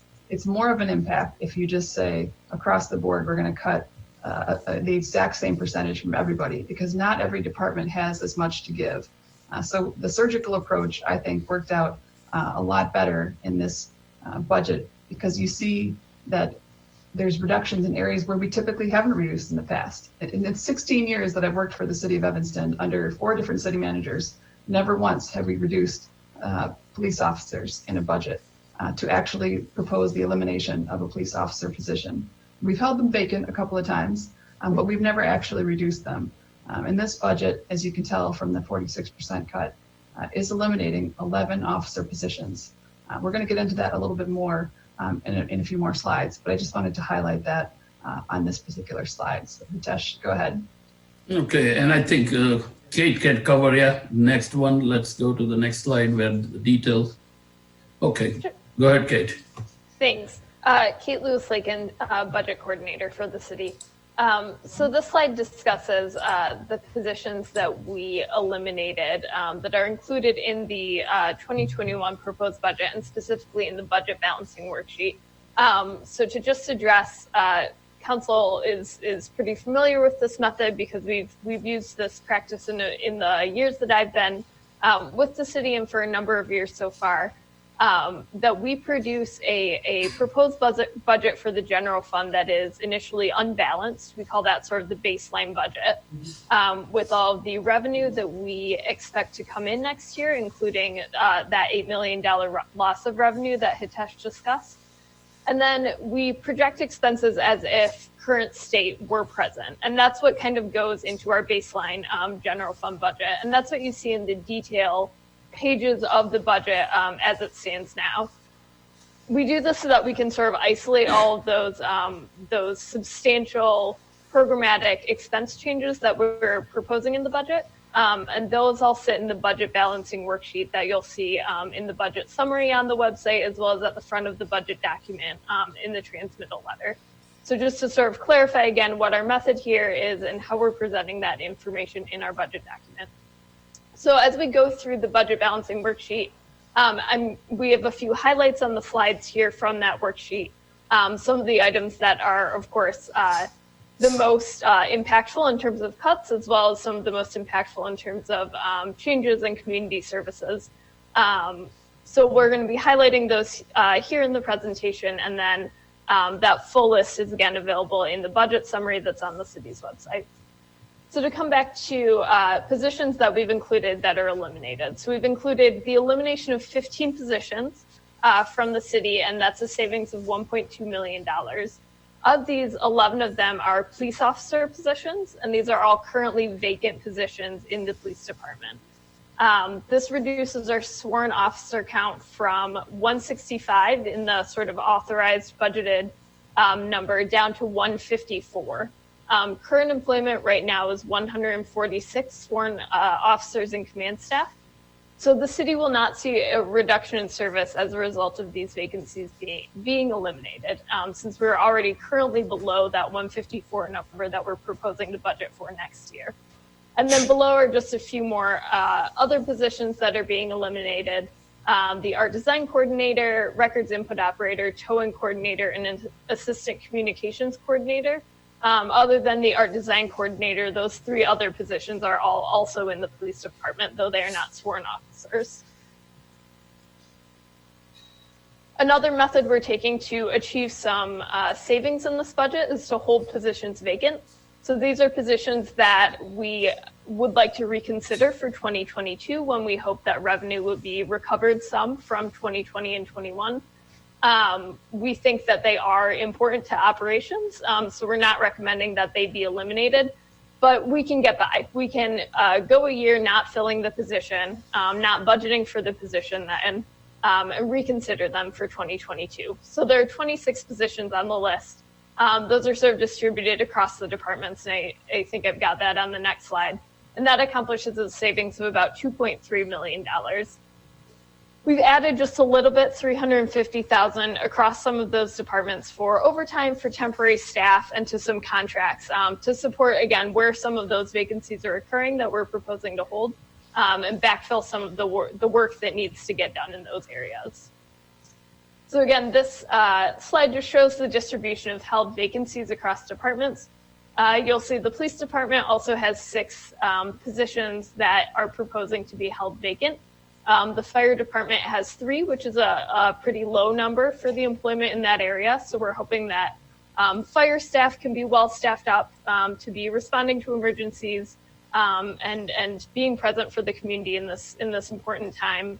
Our Health and Human Services Division has 1 position to be held vacant. This is a position that is currently vacant, was held vacant in 2020. And the functions of that position, which was the senior management analyst, are being fulfilled by a temporary contract employee at the moment that was brought on through a grant-funded opportunity there. So we tried to, again, as Erica stated, reduce the impact on some of those most crucial services in this time, and try and be a little bit more strategic about holding vacancies where, where there was a little bit more room as well. So now we've got a couple slides specifically on the police department's budget, and I hope Alderman Braithwaite, this can shed some light on your questions. And I expect that we'll spend a little bit of time here with Erica jumping in as well. So as shown, and I somehow missed the page number here, but shown in the budget document, in the detail of the police department, is a $41 million budget, $41.9 million. This is the baseline budget, so this will be the police department's budget if it grew in accordance with general wage increases, health insurance increases, and sort of the standard policies that we would expect to happen in the next year. We've included the changes that we've talked about with eliminating 11 officer positions as well as holding vacant 6 other positions. Those are included in the budget balancing worksheet, and those total up to about 1.9 million in cuts coming out of the police department in the 2021 budget. So the revised police department budget number is $40 million. The 2020 adapted budget was $41.1 million. So you'll see the decrease there is about $1 million from the 2020 adapted budget to what we're recommending that the city council move forward with for the police department's 2021 budget. And Kate, let me add this thing, because even these 40 million numbers includes almost $11 million in police pension because of the accounting reports that we have to show as a revenue and expense. So if you look at the 40 million detail, which is in the proposed budget, $11 million is for the police pension, which is not a true operating expense of running the police department. So the net would come down to around 29 to $30 million. Yep, and that's what we wanted to sort of show here was a bit of year-over-year information on the police department's budget, including what portion of that is the pension contribution. So as Hitesh said, we receive a direct property tax revenue, a specific property tax levy for the police and fire pension amounts, contributions that we need to make to those pension funds on an annual basis. That revenue comes into the general fund and then is required to be transferred out again to those pension funds. So it's shown in the general fund as both a revenue and an expense that will match. So as part of that $40 to $41 million budget, there's about 11 million in there as a pension amount. So you do see that in this chart. So you'll see that the sort of 2021 revised budget, the recommended budget from the city manager at this point, is still 11.4 million in a pension transfer. 28.6 million is the number that's sort of the operating budget of the police department. The 2020 proposed budget here, we did increase the pension transfer slightly from that. It went from 11.2 to 11.4 million, but you'll see that our budget has gone down again about that $1 million from 29.9 million to 28.6 million. Kate and Hitesh, this is Steve. I have a question. I hear this from residents that will say, Mayor, look how much money we're spending on police relative to, say, community development or the health department that was mentioned in public comment today. And one of the things that I've always thought of, and I don't know if this is fair, but for me, when I've looked at that pie chart, and when you look at the pie chart, a lot of money is, allocated out of the general fund to police and then to fire. I think to myself, well, the big difference between police and fire and some of these other departments is we run 3 shifts with our public safety. So public safety always has to be on.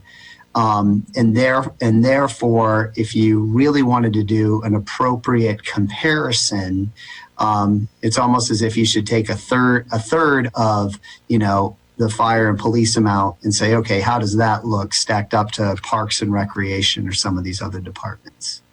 Is that logical? How I think about that? Or tell me how that's not. I'm fine with that too. I think that would in simple. Go ahead, Alderman. Well, I think that would make sense, Mayor, if we were to look at the salaries as well as the numbers of employees in each department. So it's almost like the conversation that we have with another agency, which is District 65 and 202. It's hard to compare apples to oranges just based on the difference in salary base. So I think I understand what you're saying, and for a future conversation, I'd probably want to look at that just based on the number of employees that each department has, and as well as the salaries that are paid. But it's, Yeah, you could totally look at it in terms of full-time personnel. Yeah. Yeah. And I would add too, there is a cost to having that 24/7 operation. You do need to have somebody on staff 24 hours a day, and everybody is aware we have a minimum level of staffing that's required with the fire department. So we always have to have 26 personnel on staff at any given 24-hour shift. And right now, when we have some long-term injuries and we have some vacancies, because we didn't have the academy go earlier this year to get more firefighters trained and on staff, we're running with a lot lower numbers. So a lot of our staff are having to do a lot of overtime in order to ensure that that staffing level is met 24 hours a day, 7 days a week. So it does require a lot more staff to cover those hours. And of course, our employees have to take time off and vacations. And so when that happens, you need to have other people fill in. So covering that 24-hour shift in public safety, both on the fire side and the police side, takes a tremendous amount of personnel. And of course, personnel come with salaries and benefits. So it's a large portion of our overall budget. Okay, thank you. Erica, did you want to, I think this is the end of the slides on the police department budget. Did you want to speak any more to that? Oh, I think you covered everything. Thank you. Okay, great. So just to discuss what's happening with our general fund balance. So the budget balancing worksheet includes a $1 million contribution to that fund balance. That's supported by a $500,000 in a property tax increase. So we'll go over what the sort of line by line full property tax proposed increase is, but a portion of that $500,000 will be put directly towards the general fund contribution to fund balance. This would bring our fund balance up to 14.7 million, or about 13% of our expenses in the general fund. The city has a fund balance policy of 16.6% of expenses, and that comes out to about 18.7 million. So unfortunately, we are still about $4 million behind that fund balance number. This is a worrying place for the city to be in, as this year we were required to draw upon that fund balance. That was about 15% before we, around 14% before we consider having a $2 million deficit this year, bringing it down to the 13% range. We have not in the past several years been up to the 16.6%, and it offers challenges when we face a tough year and surprises that happen, like a global pandemic. So we hope that in the next few years we can continue to include fund balance contributions into our budgets and solidify that fund balance a bit more, so that if the next unexpected pandemic hits, we're in a little bit better position next time. Hey, don't tell us it's going to be another pandemic. That's not what. Sorry. Any other unexpected events that may occur. So this gives a little bit of a illustration to what I was just saying. So we've made some progress on our fund balance. So the city's fund balance has not been what we want it to be at that 16.6% for several years. We have increased that number in the past few years. 2019 ended actually especially well, and we bumped that up about $2 million from what ended up being about 12% of our balance to about 14%. Unfortunately, we expect that to go down this year, so we hope that 2021 can start an upward climb again to more closely reach where that policy amount is.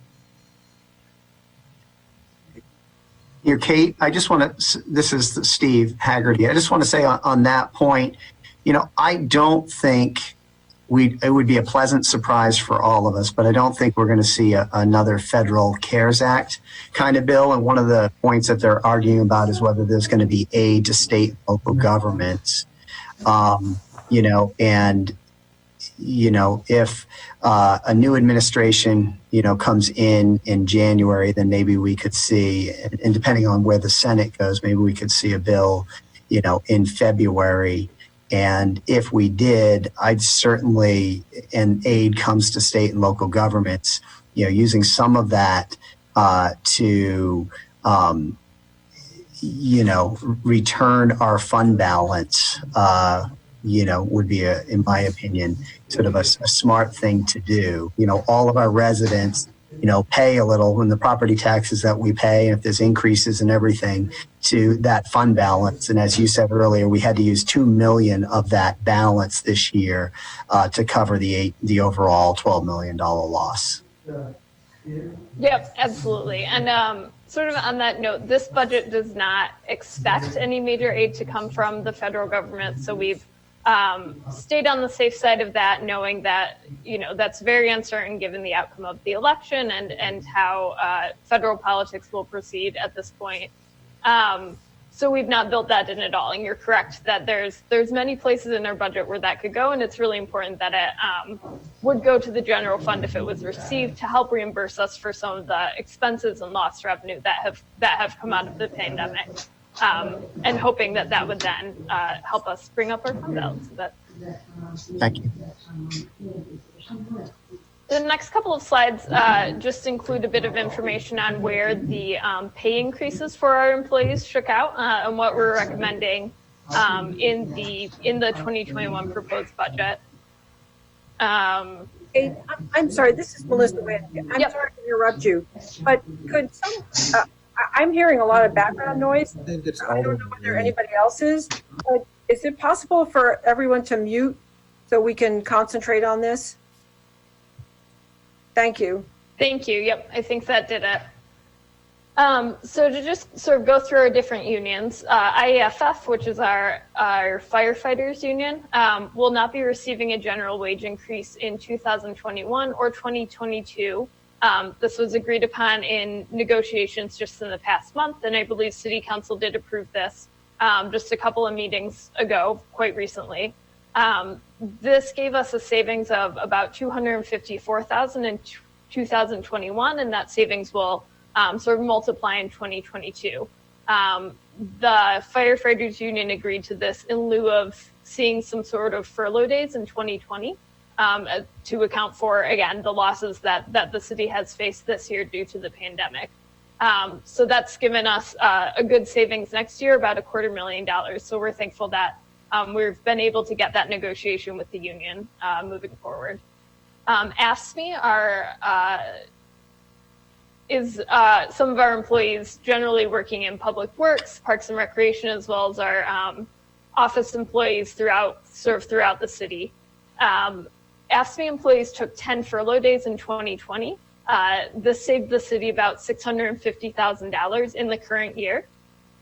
As a result, they will receive a GWI as scheduled of 2.5% on January 1st, 2021.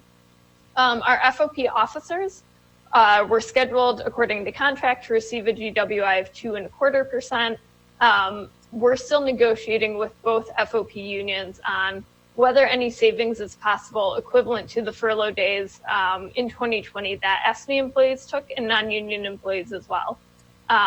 The outcome, again, of sort of that negotiation to get furlough days this year with IAFF was to take no general wage increase. FOP, we're still waiting on a final outcome of that negotiation. So both unions are currently budgeted to receive the GWI as promised on January 1st, 2021. And that's what's built into the budget for those two unions.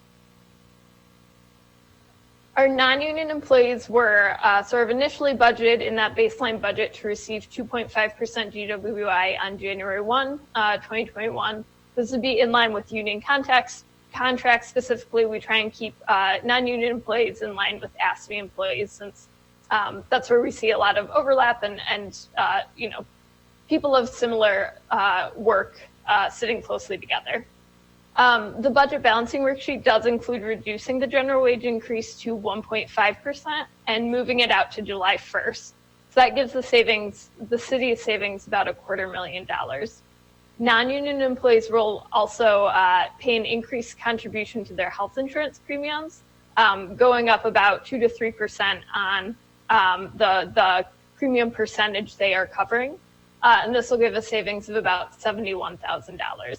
The proposed budget currently does not include any changes to elected official compensation. Of course, that was a discussion at the Rules Committee right before this meeting that we listened into. So once there's an outcome sort of on that compensation, we will factor that into the 2021 proposed budget. Hey, this is Alderman Fleming. I have a quick question. I can't see the slides next to each other. Did the non-union employees also have the 10 furlough days last year? That is correct. Yes, non-union employees have been required to take 10 furlough days in 2020. Okay, so without being able to look at these slides, side by side, are you saying that the non-union and union are both saving about the same amount of money and taking the same amount of deductions to their take-home pay? So I would say non-union employees have taken a little bit more. So they took the 10 furlough days in addition to taking a reduction in GWI next year. The union employees have had one or the other. AFSCME took furlough days, will receive a higher general wage increase. IAFF took no furlough days in current year and will receive no general wage increase. So a little bit of a trade-off there. But I would say non-union employees are taking a bit of of each of those portions. Okay, and AFSCME did not have any increased pay to their health insurance, correct? That is also correct, yes. Okay, thank you. Thank you. So now we're going to move into discussion of property taxes. And Hitesh, I think you may want to jump in for some of this. Property taxes in Evanston are, of course, a source of revenue that goes to many different entities in the city. For every dollar of property taxes paid by an Evanston resident, that dollar gets split up to a lot of different taxing districts across the city. So the city receives about 17% of that, and then the library receives 3%. So together, the city and library receive about 1/5 of a dollar in property tax paid by an Evanston resident. About 60%, 66% will go to the two school districts. So School District 65 receiving a good portion of the bill, as well as School District 202. And then the final about 13% of the property tax is going to Cook County, some other smaller taxing districts, including the Mosquito Abatement District, the every 2 years special election district, et cetera, some of those that are at the county level. So this is a summary of the proposed change to the city's property tax levy. So the bottom line on this is that the city's property tax levy, city and library together, all in the 2020 budget was $55.1 million. We're proposing that it be increased in the 2021 budget to $58.4 million. This is a $3.2 million increase, which is about 5.9% of the total city and library levy, which again makes up about 1/5 of the property taxes paid in the city of Evanston. To go a little bit line by line, the general fund tax levy, that proposed increase of $500 will be used directly to support the fund balance and bringing up our reserves in that fund. The human services fund, that increases that levy, which was created 1 year ago, to support human services more directly and not have to have them compete in the general fund with all the other services there. We're proposing to increase that by about $500,000 as well. And I think in the next slide or two goes into a little bit of detail of what's included in that number. Solid Waste Fund, we're not proposing a property tax increase, but we have some fee increases that we're also going to talk about in a few minutes. In the Debt Service Fund, you do see a pretty an increase there of $1.4 million. That makes up 2.6% of the city's total levy amount. That increase is due to some changes in how we're funding our debt service. We were funding some of our debt service through a transfer from the general fund. We think it is better practice to be directly funding the debt service through a property tax levy for these amounts. Because it was not accurately showing the true property tax supported debt that was being paid. So we're proposing to increase this. Again, this is a benefit to the general fund. This is also a much lower number than we're saving in the general fund due to savings that we accomplished this year from refunding some older bond issues.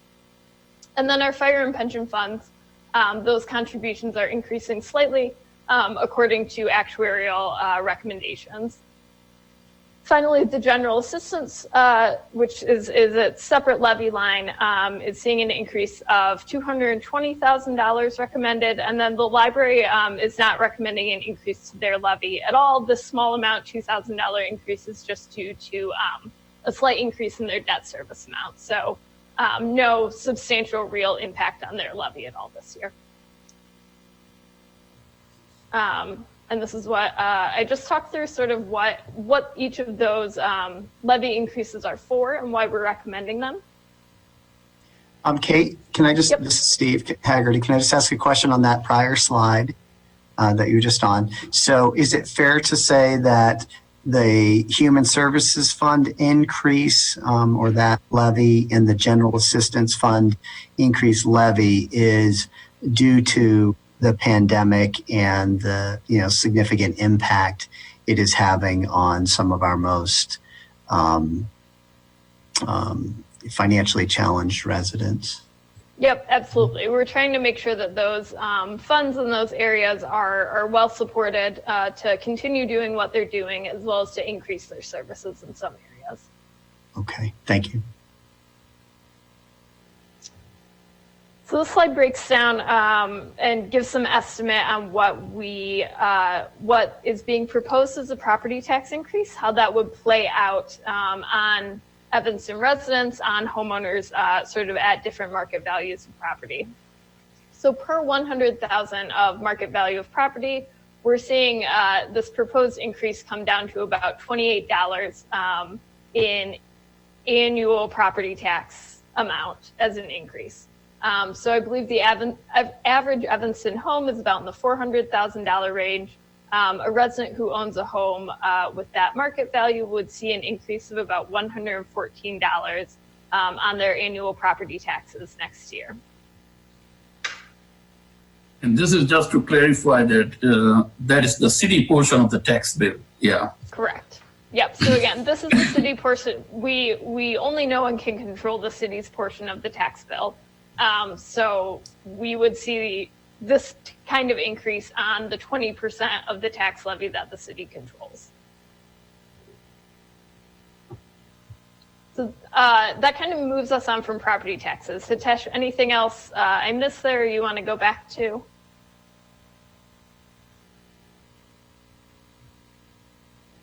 No. No, okay. I mean, I can just mention one thing which I mentioned about the police and fire pension. We see a minor increase there of $379,000 in fire pension and $205,000 in the police pension. These are based on the actually recommended contributions, which are higher than the minimum mandated by the state law. But obviously, City Council adopted, to contribute at a higher rate because the police pension is at around 56% funding level, whereas fire pension is at around 48%. So obviously it was the need. And whenever I sit down or on the phone call with the rating agencies, one of the major things they ask is that, okay, your funding rate or funding percentage levels for the police and pension are comparatively low for the rating assigned to you. So that is of importance. But considering the current situation, yes, these are the higher amounts than the minimum mandated. So just for the kind of information for the City Council. Thank you. A little bit of detail about the Human Services Fund, as we talked about. In 2020, in the current year budget, is when all of our social services functions were moved out of the general fund and into the separate Human Services Fund. The fund also has in it the city's contract with Amita Health for certain social services support, including the social worker at the library, as well as the allocations through the mental health board. So the proposed property tax increase for the Human Services Fund is about $500,000.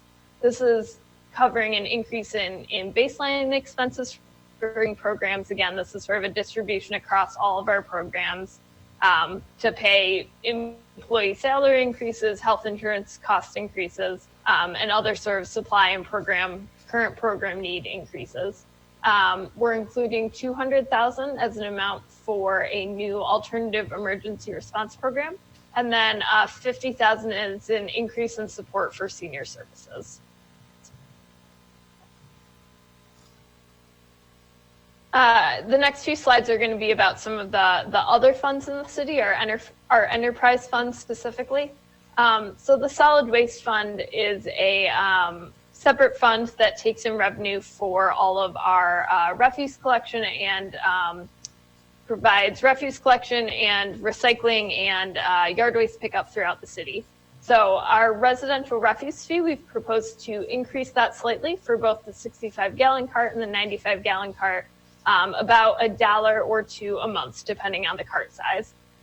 So the fund has been in a negative balance since its inception, and we're trying to finally pull this fund out of a negative balance. We hope these increases will get it to that positive balance by 2022.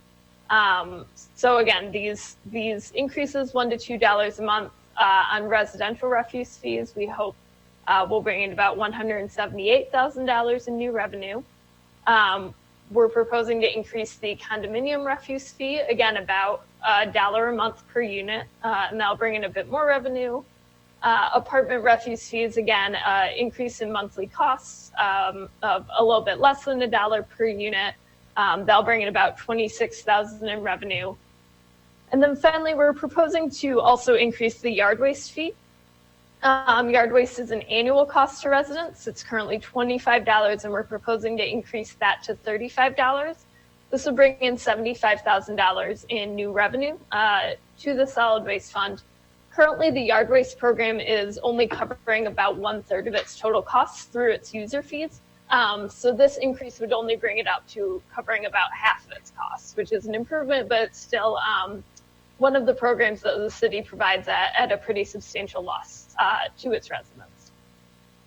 And I was just going to add in on this slide that those increases are proposed to go into effect July 1 for the refuse fees, and then December of 2021 for the yard waste increase. We're obviously very cognizant of the fact that people are having challenges with their monthly costs, and that's why we tried to keep the reduction or keep the increases as minimal as possible and delay them as much as we could. So that is why you'll see those increases not until the latter part of the year next year or middle part of the year next year. Thanks, Erica. In the parking fund, this fund has been pretty hard hit by COVID-19 as well, due to the loss of as much economic activity in our downtown area. Folks not commuting to work, not parking all day to go to some of our businesses there. So the 2020 expected revenue loss just in the parking fund is about $4.5 million. That brings us down to a year-end deficit of about $1.7 million. And that really cuts into our fund balance in the parking fund. We expect that fund to come down to a balance of about $600,000, which is much lower than we hoped that fund would be at any point in time. So the 2021 proposed budget includes $1 million in bonds to support capital projects in our parking fund. This is not something we like to do on a regular basis at all. It should be the practice that the parking fund should be able to support its own capital improvements. However, in these dire times, this is what we're proposing as a bit of a stopgap to help the fund get out of the hole next year, and hopefully be in a better position in 2022 to be able to support its own capital improvement needs.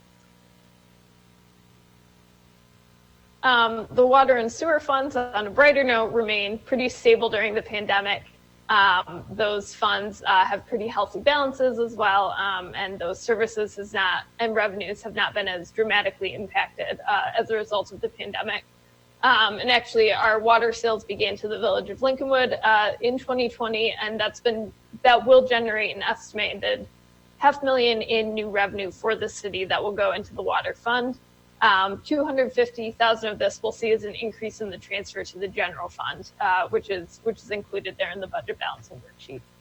Kate, I like that slide, but can you go back to the one just before at the parking fund? I didn't like something you said. I want to understand something there.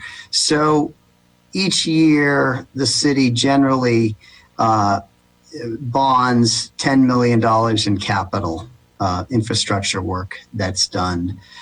Not a good practice. We need to get out of that, and we need to figure out a way to have a general fund that generates some money that can go into a capital fund. That's for another day, not in the middle of a crisis. But this 1 million that you're referring to here, would that be 1 million out of the 10? And I know you haven't gotten to the capital budget yet, or is this 1 million in addition to the 10? So is that, okay, there is a slide right after these, I think, or you can jump to that slide. Okay. Where we have the. If you're gonna cover that later, that's fine. I just wanted to understand. Yeah. This is part of that, or this is in addition to that. No, we have the details about all the CIP projects bonded for the next year. Got it. Yep. So we're proposing to bring sort of our whole capital program down a bit, and it would include this $1 million in that. All right. Thank you. Thank you. And this is the slide. We already got to it. So the capital improvement plan, I'm just going to touch on briefly sort of the overall numbers. Laura Biggs is going to be presenting after we finish this set of slides specifically on the capital improvement program, including next year's budget, some detail behind all of the projects that are included behind these numbers, and the reality of what these numbers really are out on the streets. So the 2021 proposed bond amount that we would bond for our capital projects. We would bond about $6.6 million for our capital improvements fund. That's the number, Mayor Hegarty, that's usually $10 million. So we are proposing to bring that down. The library capital improvement fund taking about $500,000. We will be bonding for the Chicago Main TIF fund for some of the improvements in that area. Bonds that go for TIF funds are repaid not through property taxes in the whole city, but specifically through the increment that we receive from that TIF area. We're proposing to bond, as stated, $1 million in the parking fund. In a similar way, we're proposing to bond $350,000 for the equipment replacement fund. This is for a couple larger pieces of equipment. Again, it's not our best practice to bond for equipment that is not a firm sort of capital improvement that we know will last a very long time. But this is a measure that is needed next year to ensure that we're replacing equipment that's essential to providing our services still, even in tight financial times. And then we're proposing $3 million in bonds for our water fund. The water fund will be doing a lot more capital than that $3 million, but that's just the amount that would be funded through bonds that would again be repaid specifically by the water fund. So the total for that number is $12.5 million. That number sort of total when we look at all the funds together is usually more in the $15 to $20 million range. So again, we've sort of scaled down on all fronts. Are proposing to issue less bonds next year than we normally do. And Laura will discuss that all more in a bit more detail. This slide just gives some of the total city debt numbers. So our outstanding general obligation bonds as of December 31st, 2019 were $190.1 million. We are as of the end of this year, 2020, that number will be $192 million. So that again is sort of our total general obligation bonds supported by property taxes as well as supported by all of our enterprise funds. That number, though we issued bonds in 2020, that number sort of stays relatively flat each year and only went up slightly because we will be retiring bonds at the end of this year. Our average annual debt service payment is about $11 million. And then, as stated, the proposed bonds for next year is $12.5 million. So Kate, on that slide, I just want to make sure we all understand correctly. So last year, our outstanding GO debt was 190. Now, as of December 31st, it'll be 192. But you just said that's because we haven't yet paid off some, I guess, principal, presumably that needs to be paid off. Can you just elaborate a little on that so we understand? And what will that 192 then be going down to? Will it be going down to like 180 and then you're replenishing it with the 12.5? No, the correction. I mean, this 192 number is as of December 31st. So after the retirement date is December 1st, 2020. So where we would be paying off the principal plus interest. So after paying for that principal, we expect the amount to be 192. So what Kate kind of alluded to, that even though we issue $8 to $10 million in bonds, that's not a net increase. The increase is only around $2 million because we pay the principal every year. Right. Okay. But the bottom line is it has gone up in a year, $2 million. Yes. Correct. Got it. Yep. So I believe this is the last slide I have tonight. So this is just a few things that we have our eye on for the future that are unknown, not really included in next year's budget, but something we want to keep our eye on as we continue to plan and move forward as a city. So the November election, of course, throws into great unknowns the future of any state or federal aid for COVID-19 pandemic relief. We keep our eye on that all the time, but that's just such an unknown for the city at this point. A little bit of discussion that's been taking place so far on how to maybe right size and reinvest in some of our city's assets. So that's taking a close look at the assets that we hold as a city, considering whether those are all the correct number for us to be holding and the correct types for us to be holding, and then considering whether some of those are better to be sold, and then using that money to reinvest in the existing assets that the city holds as well. So of course, some focus on the Civic Center. The proposed budget does not include the sale of the Civic Center at all in there or anything like that, but it's something that we continue to discuss and work on with City Council. Two sort of tax changes that have occurred at the state level or maybe occurring that we of course have our eye on. The graduated income taxes on the November ballot. We're not very optimistic that if this passes, the state would increase the local tax share that is given to cities like Evanston. We can hope that may be true, but we're not expecting to get an increase in revenue, even if that were to pass, which is also uncertain at this point. And then there's also been a change to the state sales tax policy that is changing some transactions that occur online and that would be shipped from out of state to be required to pay the sales tax at their destination. This could be very positive for Evanston. But depending on how much business patterns and shipping patterns change, it could actually be negative. So the impact is very, very uncertain at this point. We'll be providing a budget memo with a lot of detail on that sales tax change, but just know that has not currently been included in our 2021 proposed budget. And then finally, our streaming tax was a new local tax, or sort of an expansion of our amusement tax that began on October 1st, 2020. Some of that has been built in to the 2021 budget, but that's just a very new tax, and we're not certain of what the impact of that will be. So that's what we'll be watching closely in the next year as well. Hey, Kate, this is Steve again. On this slide, I just want to make sure everybody's clear. When you guys say right size and reinvest in city assets, and we've talked before about the Civic Center, if there's any right sizing or reallocation of assets, it's not being done to balance a budget for a year or anything like that. It's to pay down debt or to invest in some other public asset that will provide more of a benefit for more people. Is that correct? That is true. Yeah. I mean, if we get that kind of money, absolutely, we can reduce our debt burden for the future years, issuing less bonds, or we can use that surplus for any infrastructure projects. Okay, gotcha. And then the other thing on this slide for me, when I look at this slide, particularly bullets 4 and 5,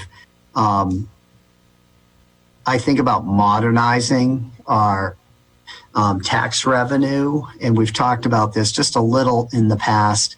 And by that, I mean the economy's changing, but our our local municipal tax revenues haven't necessarily changed with the changing economy. And I do think in the last several years, the council has, been wise to that. And we've made some positive changes with Airbnb and rideshare. And now you have the streaming tax, and that state sales tax change is really related to, the law, the Supreme Court case, the Wayfair case, which basically said, taxes will have to be paid on internet sales, which wasn't originally the case. And so I just want to encourage us, as a council in the city and as all of you as managers of our city, to make sure that, we're leaning forward in this area. And if we need to be lobbying our state elected officials or federal officials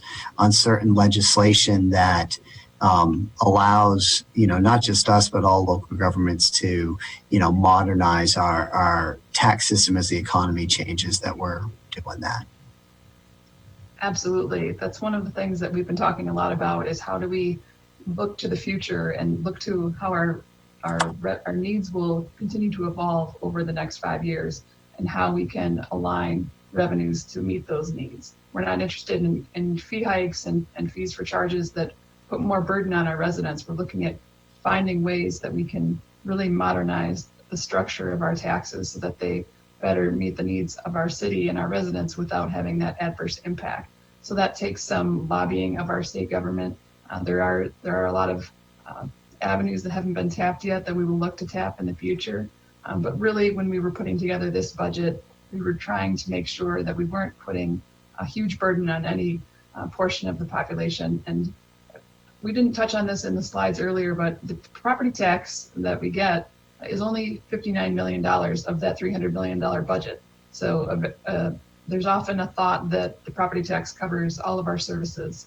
It does not. We have many revenue sources. We try to keep them diversified so that when we get into situations where we have a recession or we have a change in any kind of revenue, it doesn't hit us such that everything hurts. We're not overly can't think of the word I'm looking for. We don't put all of our eggs in one basket. We try to make sure that we're getting revenue from a variety of sources so that if anything happens, we can sustain ourselves and not have to worry about the case of having just Old Orchard and sales tax and that being our bread and butter for the future. We have to continue to be creative. We have to continue to be innovative, and we have to think about how our priorities are shifting and how our taxes are shifting. So we don't have, the same taxes coming in from, our previous landline phones. That used to be a huge revenue source for the city. But now everybody doesn't have a landline phone anymore. In fact, more people don't have one than do. And as that has eroded as a revenue source, we need to look to modernize on how we are going to get our revenue in the future and not be overly burdensome to any one particular area of our budget. Yeah, I agree. I think as a city, we're blessed that we have a really diverse revenue base here in Evanston, which may be one of the reasons why I think we've weathered better than some communities the impact, at least on our general fund in 2020, where it was about a 10% loss, the $12 million loss. Where I actually thought it was going to be higher. But again, if you factor in some of the other funds, the parking fund and others, we certainly had losses there. But the diversity of revenue is a positive for us. Absolutely. At this point, I was planning to take the slideshow down and have any discussion with the council on the proposed budget before we then go into the presentation on the capital budget. All right, let's do that. So I've asked lots of questions, but I'm going to keep my mouth shut and let's open up to the council members for questions or comments. And they're speechless, Erica. All right, there we go. Alderman Fleming, start us off. Just for the clarity of the public who's watching, Erica, can you speak to, I put in some requests for budget memos already. Can you just kind of clarify if there are questions that will be answered, where people can find those things on the website? Sure. We've received a lot of requests for budget memos. through the board meetings we've had in the past week and then through other sources. So the first batch of budget memos will be released this Friday. We always post them on the city website, cityofevanston.org/budget. Any budget memo requests that come in tonight, we'll do our best to turn around by Friday, but any of those that don't get done by Friday would be released the following Friday. So we anticipate we'll get some more requests this evening, but that is where they will be on the city website. Thank you. Other questions and comments? Alderman Sufferton. I know it's early in this process, but we did this in the past with other taxes. I think we should take this property tax increase off the table and work towards a budget that doesn't include it. I know it's modest, but people have been hit pretty hard. It's an employment crisis right now. There are a lot of people who are facing instability. And so I would just suggest that we take the property tax off the table right now and move forward with a budget that doesn't include it. And I don't know if it has any support. I'm not trying to put anybody in a tough position, but I think we can put together something that does not include a property tax increase. Thank you. Ms. Erica Storley, could you just provide some color on that in terms of what the council ought to be thinking about if they want to eliminate the property tax increase? And is it possible to eliminate it? I mean, it's several different sources there. I mean, because you have debt service and then you have general fund. What would have to be, could we eliminate all of that? Sure. So in this year's budget, as you saw earlier in the presentation, we've eliminated 15 positions and then we're holding another 25 vacant. So we're operating with far less staff than we're typically used to. Year over year, we're down about 50 people, and we're still trying to meet the needs of the residents and to try to provide the core services that everybody relies upon. But we have to do that with a lot less people. And our staff is amazing, and they have certainly risen to the challenge. But they are also being taxed by not having as many staff as they're used to having, and to try to meet the same expectations that we are used to meeting. So we could, continue to make different decisions about how we allocate our staff. But if we wanted to eliminate the entire property tax increase, which is about, I'm not sure if you're referring to the general fund increase or the overall increase, but the overall increase is about $3 million, a little over $3 million. We would have to find another 50 positions to cut, because the 50 that we have held vacant or eliminated equal about, or 45, equal about a little over $3 million. That accounts for why, even though we're facing an $8 million revenue shortage for next year, we really only have about a $2 million gap we're trying to make up with in that budget balancing worksheet, because we've increased revenues, we've gotten a lot of grants, been very successful in getting a lot of COVID-related grants to offset some of our costs that we're incurring for for our pandemic response. But we also have done a lot to sort of reduce our headcount. And as you're aware, our headcount is the majority of our costs. Outside of our capital program, our personnel account for 8% of our expenses. So if we're going to cut expenses, additional expenses, they're going to have to come from people. And we're pretty fortunate that in next year's budget, we only had one position out of those 45 that we were proposing to hold or eliminate that was a filled position. So that would mean that we would have to look to cut additional staff that are currently working. And then we would have to find a way to deliver those services a different way or with less people. So that is our challenge that we have before us. I appreciate that, Eric. I know we kind of discussed that. I mean, I think, since we're early in the process, I think if you present that to taxpayers as, a possible alternative, would you be willing to accept a reduction in service levels in exchange for not having an increase in your property? I'm sure there would be a lot of people who would be willing to trade higher property taxes for maintaining service levels at the level they are. But I think there are a lot of other people who will say, I've been making a lot of difficult decisions in my own personal economic life, and I would appreciate if the city would consider doing that as well. So I don't want to create like a whole alternative budget, but But I just want us to be mindful of the impact that property tax increases have on people.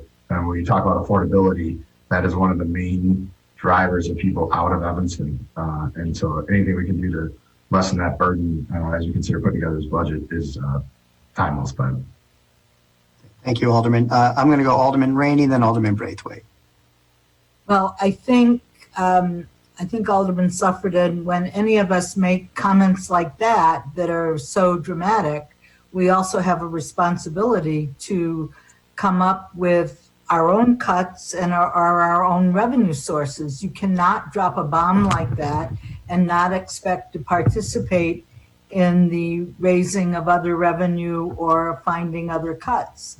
There are other ways other than, just making a statement like that. You have to come up with other solutions.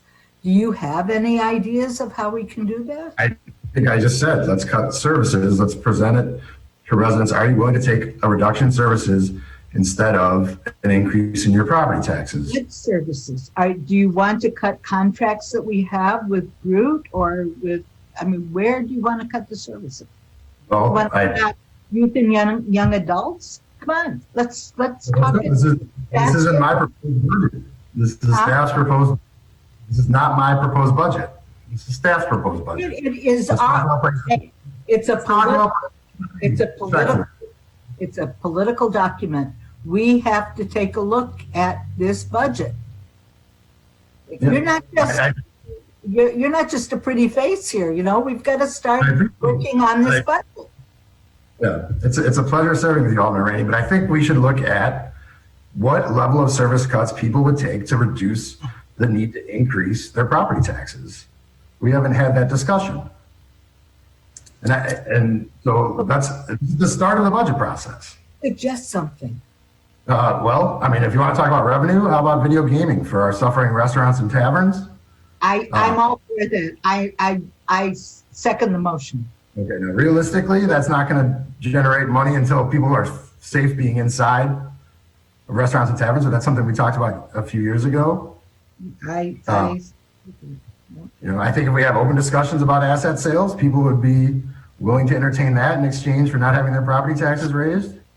I think there are a lot of people who don't think that our head count is as tight as it could be, and I know that's unfortunate. But we need to talk about what level of service people expect and what they're willing to pay in property taxes in exchange for that. And I think there are a lot of people who've had a lot of financial hits this year who would be willing to make service cuts rather than tax increases.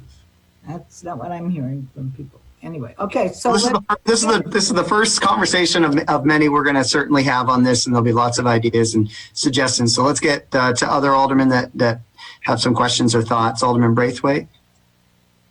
You muted, Peter.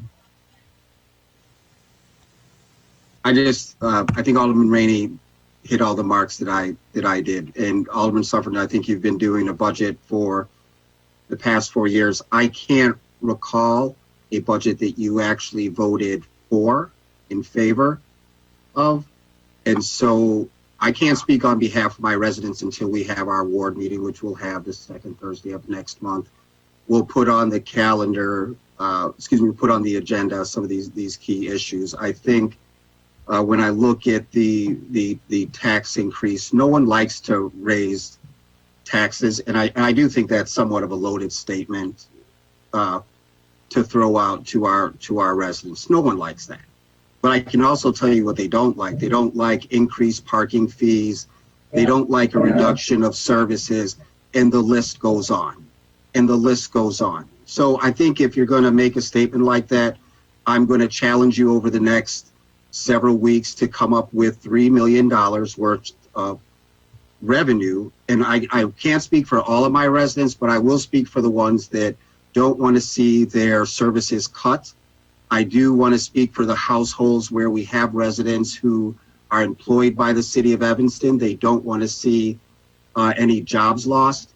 And maybe you haven't participated in that. And we went through that with the former administration where it was like splitting Solomon's baby. Are we going to close a fire station? Are we going to lay off ASME workers? And so I personally don't want to go down that path again. And I think when we look at what taxes are being raised, and again, they are being raised, but for a house of what, 500,000, Erica, can you recall what that dollar amount is? $135 for $500,000. And that's going to be divided in half into 2 years. I mean, into two. Yeah. Thank you. Thank you. Sorry, I didn't understand that. Divided into two what? Well, so it's an Two annual. installments. Installment. Okay. It's 2 installments. Gotcha. All right. I mean, with respect, I think one of the things that we should do is look at possible tax sources that we have taken off the table in the past. I remember the public storage unit tax. I'm not saying that would plug this, but that's something we took off because we thought that was regressive, that people who were renting storage spaces were people that were unlikely to be able to afford that. I mean, are those people who are able to pay increased property taxes, or can you choose to not have a storage unit? I mean, there are other taxes that we've taken off the table in the past that may be less onerous and can help us reduce the overall property tax burden, which is, again, a serious driver of why people find Evanston to be unaffordable. A lot of it's not the city, but the reality is the total tax burden in Evanston is very high. We have a responsibility. I'm not disagreeing with you. I'm just saying over the next couple of weeks, let's see some really creative revenue ideas that will help to not only reduce our tax liability, but to generate income for our government. So let's talk about taking off the table in the past. I mean, that's what I'm saying. It's not like they have to be brand new crazy ideas. Taxes that we've taken off the table in the past that people can choose to avoid by not participating in those services. If you tax somebody's house, they don't have an option, and it has nothing to do with whether or not they've had a good financial year or a bad financial year. Raising property taxes in a pandemic is a very difficult thing, especially when we haven't exhausted all other alternatives. And again, to the mayor's point, we are at the start of this process.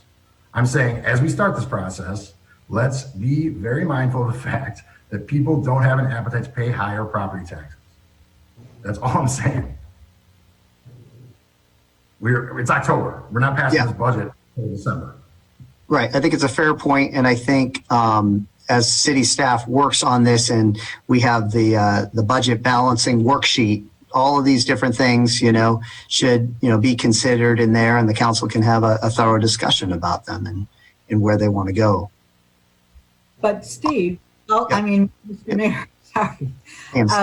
But when our staff comes to us and tells us we have a $12 million shortfall, it is very difficult to criticize our staff for coming to us with a $3 million tax increase. I mean, there are difficult times in front of us, and we have to make up the shortfall in some way in order to continue to provide those in need with certain services. So I think they've done a pretty good job so far. Yes, we can massage what we've been given, but they have given us a pretty good package, I think. And yes, maybe we can add to this and take from that, but it's not like it's not like people haven't worked very, very hard to bring us something that is palatable to some extent. I'm sorry if you heard that as criticism. I'm just saying this is a starting point. Let's work on if we can come up with alternative service delivery models. Erica, I mentioned this ahead of my ward meeting. Let's ask residents, this is something that you're used to getting done within 72 hours. Would you be willing to wait a longer period of time for this service that you had a high level of expectation for? And and understand that some of this would be in lieu of raising your property taxes? And I think generally Evanstonians are reasonable and at times demanding, but I think overall reasonable. And if we say, look, we're going to have to pull back on some of the things that you've come to expect, I think we should at least lay that out for people to consider before we reach a final decision on this budget. Yes, I'll go along with that. All right, let's get some thoughts from other aldermen. Do we have any? Alderman Ravel. And then we'll go to Alderman Wilson. Go ahead. So we drew from our fund balance because we needed to address the pandemic crisis issues in 2020, and the proposed budget shows us putting $1 million back into the fund balance, and I agree, that's long-term what we really need to do, but we could say we still are coping with the pandemic, and maybe this is a year to hold back from, that would be $1 million that we would say we still need to spend to meet the really desperate needs of many of our residents. Just a thought. Thank you, Alderman. Thank you, Alderman, for that. And Hitesh, if city staff, examines that idea and everything, I think we'd also want to know what kind of impact that might have on borrowing in our rating. Yeah. Absolutely, Mayor. That's a good point. I mean, as I kind of mentioned earlier in my last 3 rating agency calls, couple of things, and this is common with most rating agencies. For any municipality, particularly in Illinois, they look at a couple of things. And the 2 important things are general fund balance, where you are.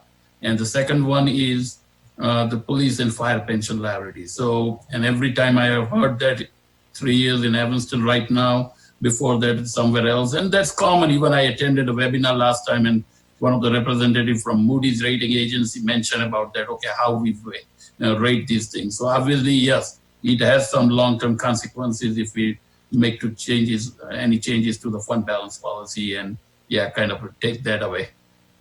Thank you. I'm not saying we want to change our fund balance policy. I'm just saying we need to take maybe longer time to get up to the 16% that we want to reach. So maybe could you do a budget memo that would sort of lay out what the potential impact would be if we waited another year to put more money into the fund balance? Absolutely. Okay. So your suggestion, Alderman Rivaldo, is slowing down the rate in which we replenish the fund balance, not going further into the fund balance and lowering it further in 2021. Exactly. I'm certainly not saying go deeper into it, but take more time to replenish it. Got it. All right. Alderman Wilson.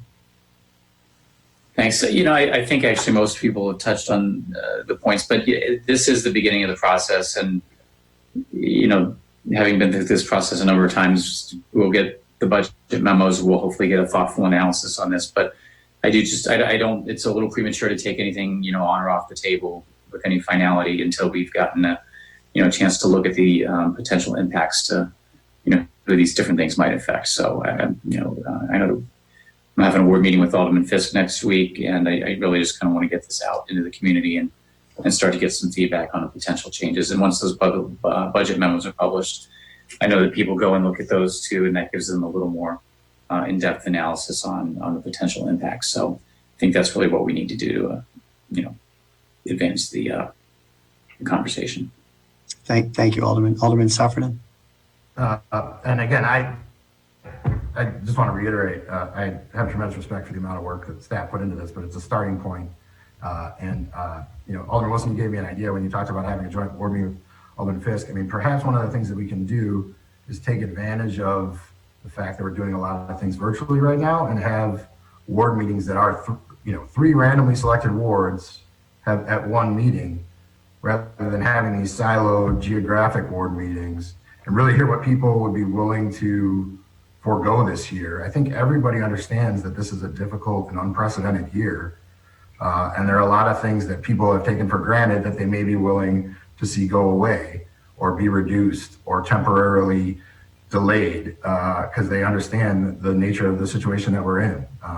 So, I just want to propose that. I don't know if that's something that's been done in the past, but why not have smaller, groups of 3 different wards with the residents and hear what they have to say? Because this is a difficult budget we're all going to have to live with.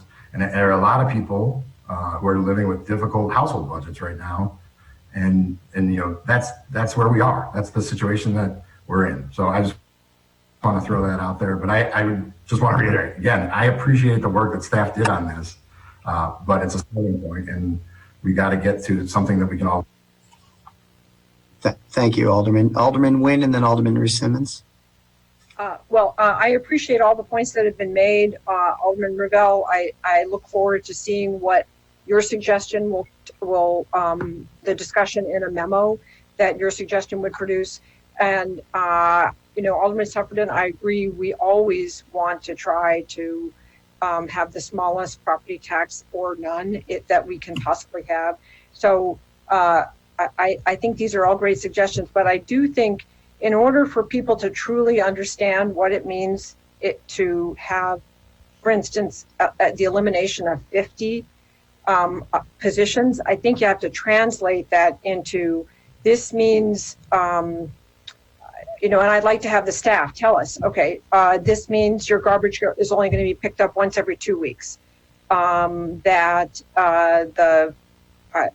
to think of something like that, something that's very tangible, that citizens can really balance, so they can say, okay, no, they can really have a clear picture, because I think most people in Evanston might not know, okay, if I take a handful of 50, if I pull 50 city employees out, what does that do?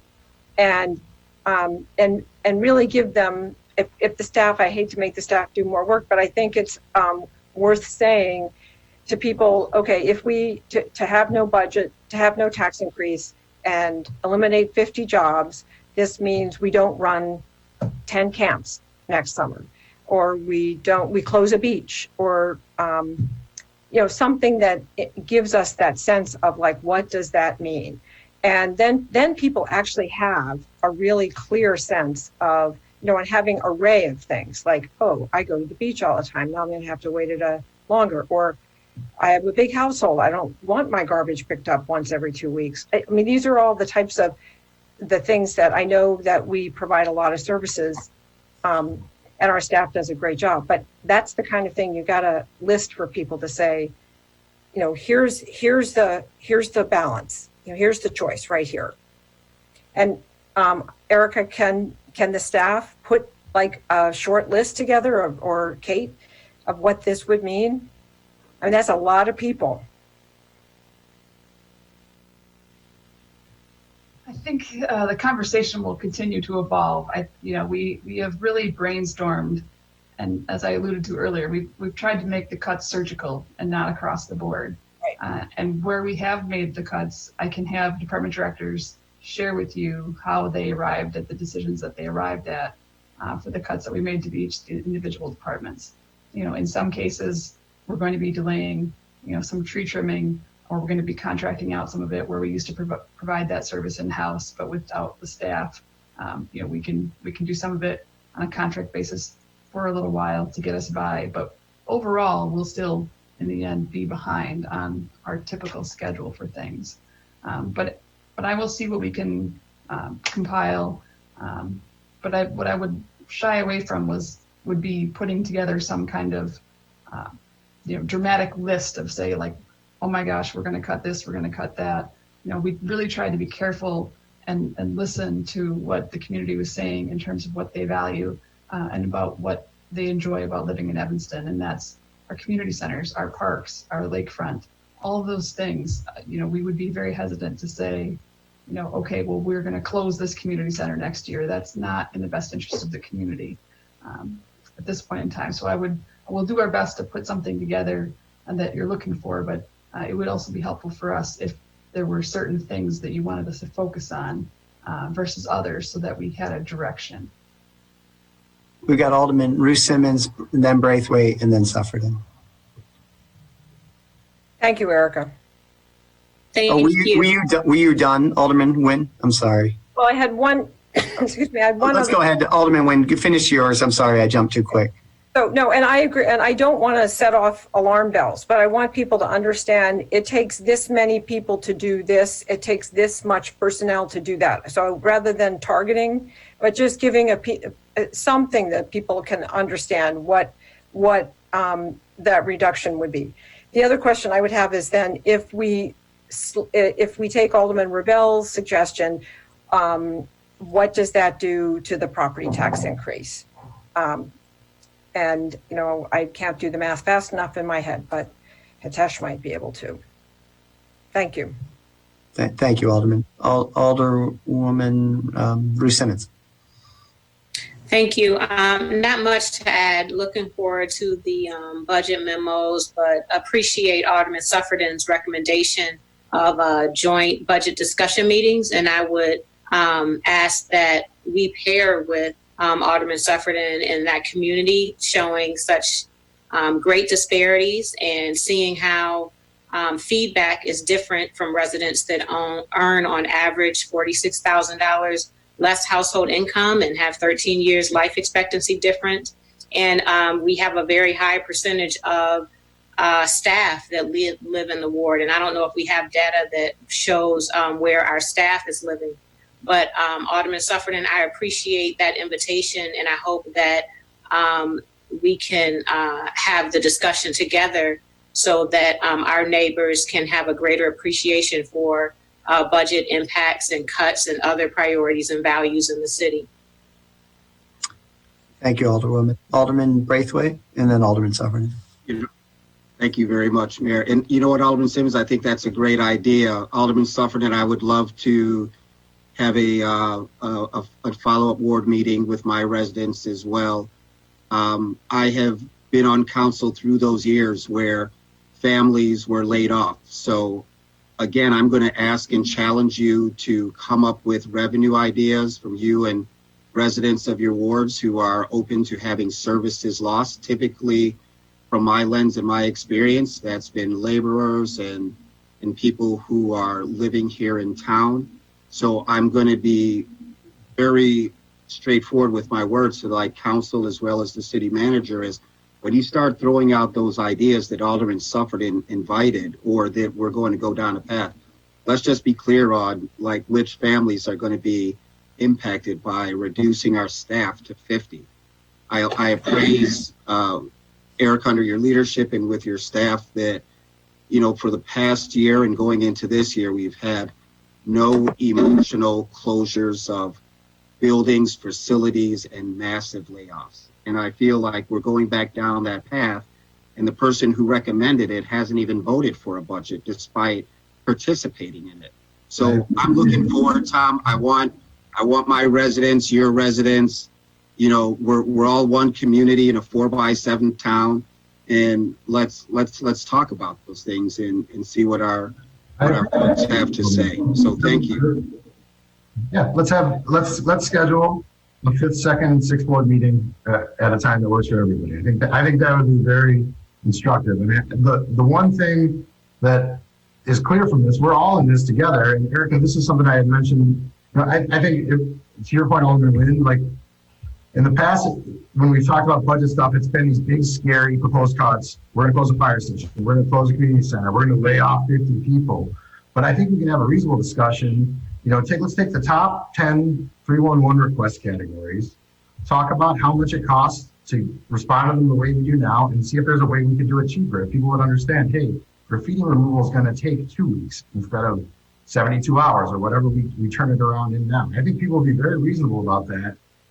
And, you know, Alderman Braithwaite, I have tremendous respect for you, but I think that you're mischaracterizing the people who live up here as people who have unlimited funds to spend on property taxes. I would encourage you to take a look around at some of the houses very far west in this ward. There are a lot of people that are hanging on, and it's very scary to them to have their property taxes increase at a time when their kids aren't in school. They're dealing with the economic fallout of this entire situation. It's not a matter of rich people who don't want to pay taxes because they don't like paying taxes. There are a lot of people here who are on the edge too.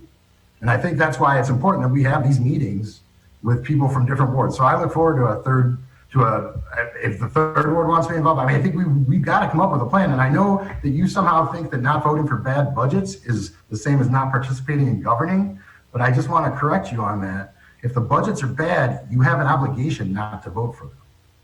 And that's really what it is. But thank you. I look forward to working with you and Alderman Ruth Simmons to schedule that meeting. All right. Any other comments or questions from Alderman tonight on the budget? All right. Well, I think when we've had a good first initial pass through of the budget, thank you Hitesh and Kate and Erica and your entire team for a lot of hard work and thought that's gone into this initial budget.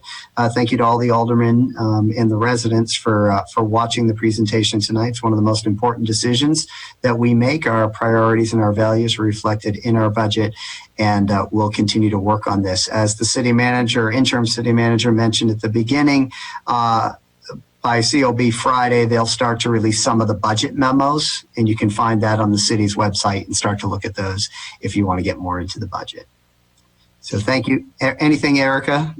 Yeah, I just wanted to add that we were prepared this evening to give about a 10 to 15 minute presentation on the capital portion of the budget. So if everybody is still ready to do that this evening, we will transition into that. Yes, please. Let's do that. Okay, then I will hand it over to Laura Biggs, our city engineer, who will be giving us an overview of our infrastructure improvements planned for next year. Thank you, Erica. Mayor, Alderman, and City Clerk, my name is Laura Biggs, and I am here to give you a download of the capital budget. Are you able to see the PowerPoint okay? Yep. Great. I had bad luck with my computer in the past. Okay, so to start off with, I just want to really briefly talk about, there's all of these different sections to the capital program. Lara, sorry to interrupt, but can you please press present so that we can see it larger? Sure. Upper right. Thank you. There we go. Thank you. The budget has been reduced from about $64 million down to about $45 million in the citywide CIP. The different sections of the capital improvement program. So we've talked about this in previous years, but when you look at like streets, water main, sewer repairs, that level of $26 million is supported by a lot of federal funds, the water fund, the sewer fund, grants. The GO bonds that are spent in this section of the capital improvement program are almost always just matching funds in order to get federal grants. And you compare that to parks, which is almost entirely funded by general obligation bonds. We've had basically 3 changes in our funding sources this year. Motor fuel tax, while receipts are expected to be down a little bit, we typically get about $2 million in motor fuel tax rebated from the state. And of that, $1.2 million is spent on capital improvement, which primarily is street resurfacing. $800,000 typically goes to operations, but we have adjusted that considerably this year based on issues with the pandemic and the general fund to try to shift more of our capital funds into operations funding. But simultaneously, the state of Illinois issued additional Rebuild Illinois funds as motor fuel tax funds, but they have to be spent on capital improvement.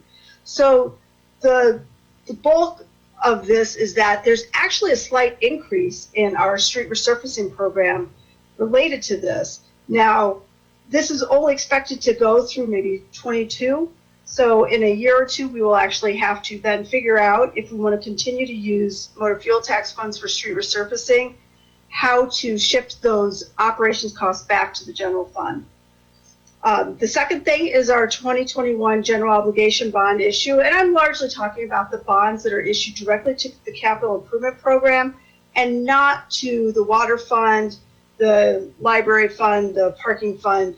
This is purely just what is directly abated by the property tax. So in this particular case, we've reduced the budget for general obligation bonds by about a little over $4 million. And then parking fund, we've talked about utilizing bonds for a portion of it. Generally speaking, any project that we have as shown as coming from the parking fund, we're sort of planning on looking and seeing where we're at with the parking fund as we go through the year before we proceed with those projects.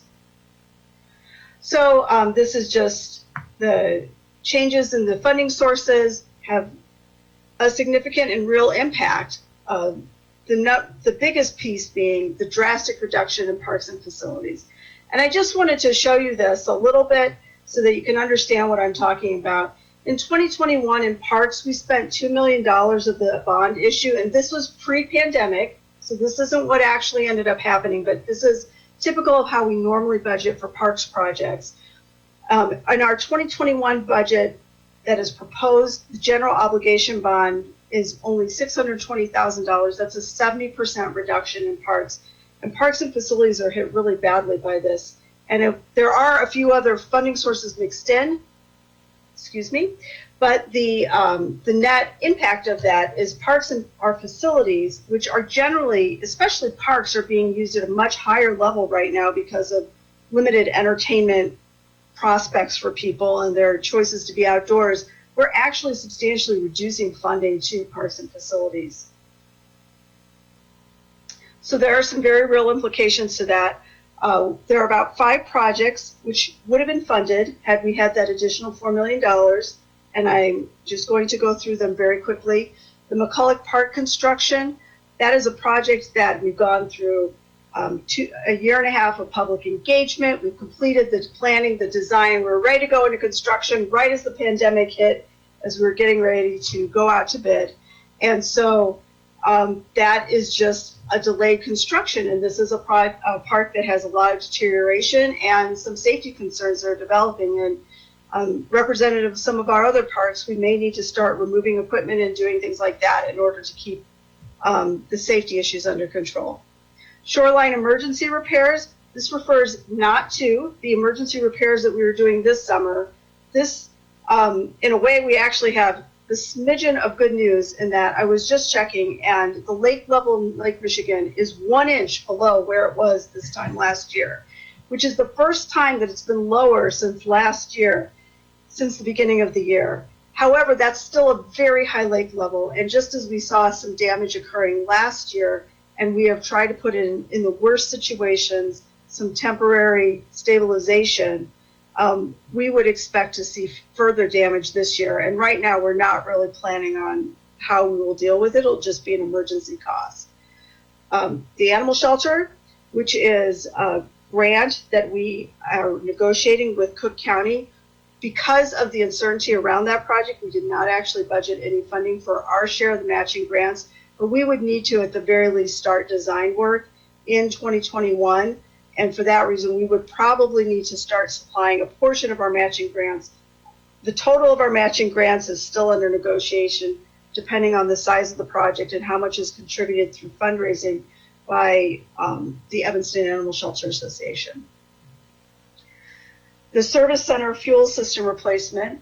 The fuel system is really it's failing. It's every 2 to 4 weeks, we're calling out somebody to do repairs on it, and it clearly needs to be replaced, but it's just the cost of the project is too much for us to tackle at the moment.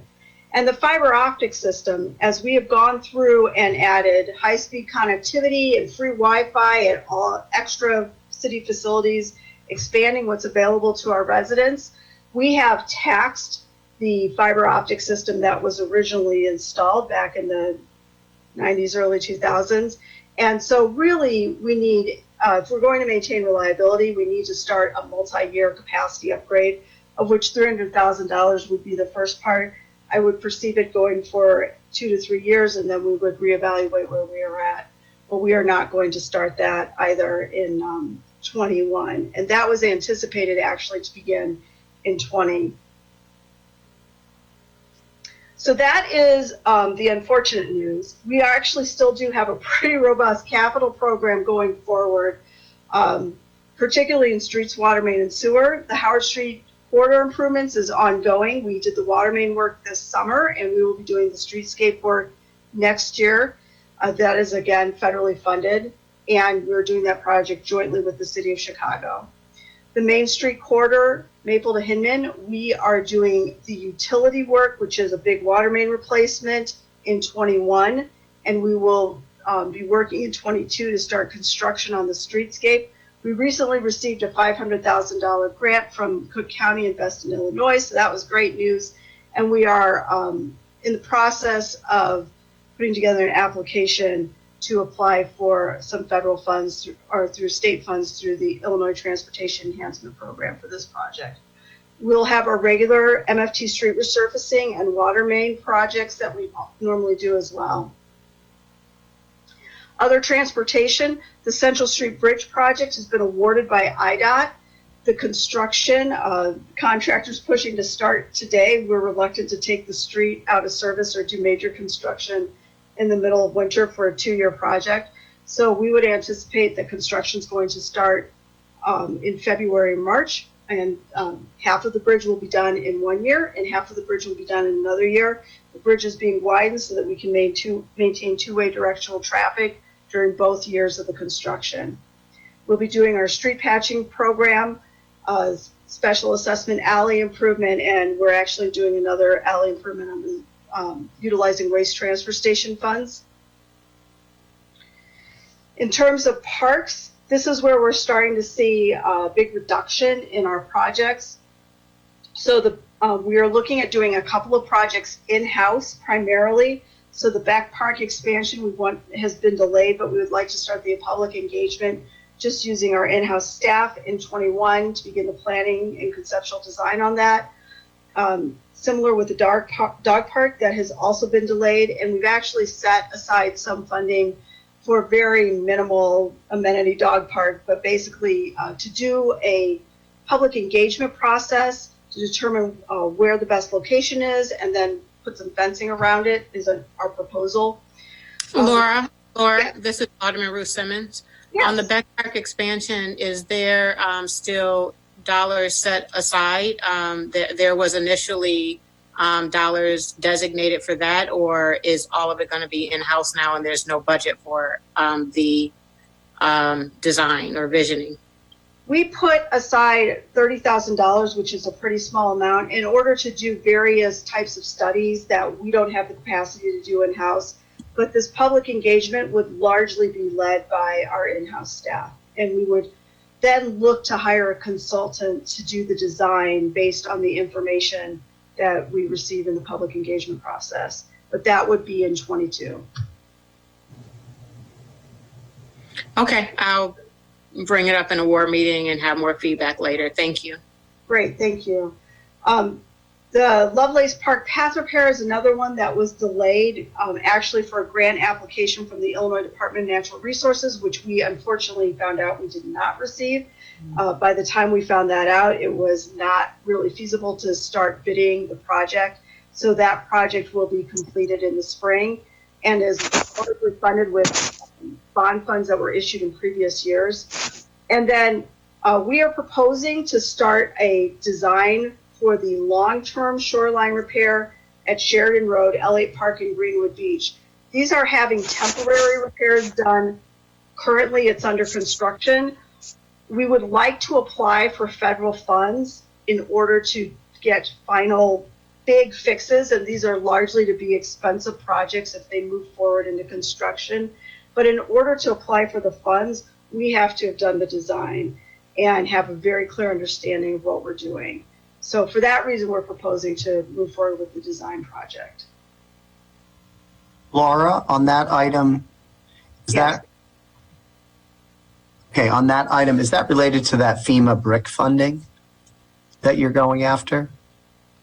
We are going after the brick funding that's a little bit different. And okay. So you don't need to have design for that necessarily? No. Okay. But for some of the bigger types of federal funds, the hazard mitigation grants and such, we would actually have to have pretty clear exactly what we plan to do and a very solid cost estimate. Okay, thank you. Facilities. Our ADA transition plan is out of date. It's an assessment of our facilities and our services to make sure that we are going forward always in the right direction on meeting ADA. And so we are proposing to hire a consultant, although this takes a significant staff investment and time as well. There is money proposed for the Civic Center planning and design, some of it from previous year bond sale. I realize there's a lot of discussion around this, and I'm not trying to pressure anybody into a particular decision one way or the other at this point in our discussion. However, If we are not moving forward with a permanent relocation, then we would need to start moving forward with some design on repair work for the Civic Center. And so for that reason, we've set aside money, which could be directed either direction at the decision of the City Council. Our HVAC improvements project, this project was actually bid, awarded, the contractor withdrew, and then we rebid the project and didn't get good prices. And part of that, we believe, a substantial reason and feedback we got from contractors was just the time of year that we were bidding it at. This work, we compete with schools, and in spring and summer is a hard time of year to be bidding this. So we are bidding it in fall for spring construction, when it will not be competing with school work, although it might be a little bit more during the pandemic than normal. And then structural repairs of parking garages. This gets into the parking funded projects and is actually there's an ongoing structural assessment. So we are waiting to hear back on what the verdict is and recommendations that come out of the structural assessment. And so we don't have this very well defined. We've set aside some money, and we will have a better understanding in a few months about what this project would entail. And then we would balance that against the stability of the parking fund. Water treatment plant, we are ongoing currently with our design in the intake replacement, which we plan to be finishing in 21. We are applying for a low interest loan from the Illinois Environmental Protection Agency, and moving forward into construction will be contingent on receipt of that loan. The 54-inch intake heater cable replacement, we need to do that project still. The design is ready, but we basically for staffing issues, we were unable to get this out bid and into construction this year. The laboratory modernization is ongoing, and the treated water storage is actually pretty well complete except for restoration at this point. They should be hard, solid complete by end of the year. They would be, except for Northwestern, whom had originally planned to do the restoration on top of the reservoir, has basically determined that with their limited resources, it would be easier for them if they paid us to do the restoration under the existing contract. So we will finish that up and close it out in early 2021. So that project ended up being quite successful. And I want to end by saying that although every year I stand here and give you the doom and gloom version of the capital program, I really do think that the stuff that has been accomplished in the last few years has been really good. We've stabilized issues at Fleetwood Jourdain that were ongoing. The Robert Crown Center is completed. The treated water storage was a big reliability issue in terms of supplying drinking water. So I think that the biggest issue that we face is really this reduction in funding that is related to the budget issues caused by the pandemic. So with that, I'm happy to take any questions. Thank you, Laura. Could you please take down the screen share so we can do the questions? There we go. Thank you, Laura. Always appreciate all of your work and your team's work. All right, we're going to open up for any questions, conversations about the capital budget. Start with Alderman Revelle. Well, Laura, as you can imagine, there'll be a huge disappointment among the McCulloch Park neighbors. They were so excited and energized by those planning meetings that we had, and the park renovation has already been delayed. It was supposed to happen this summer. It was. So I'd like to follow up with you offline about some of the safety concerns and how you plan to handle those, and certainly look forward to a McCulloch Park renovation in 2022, I guess.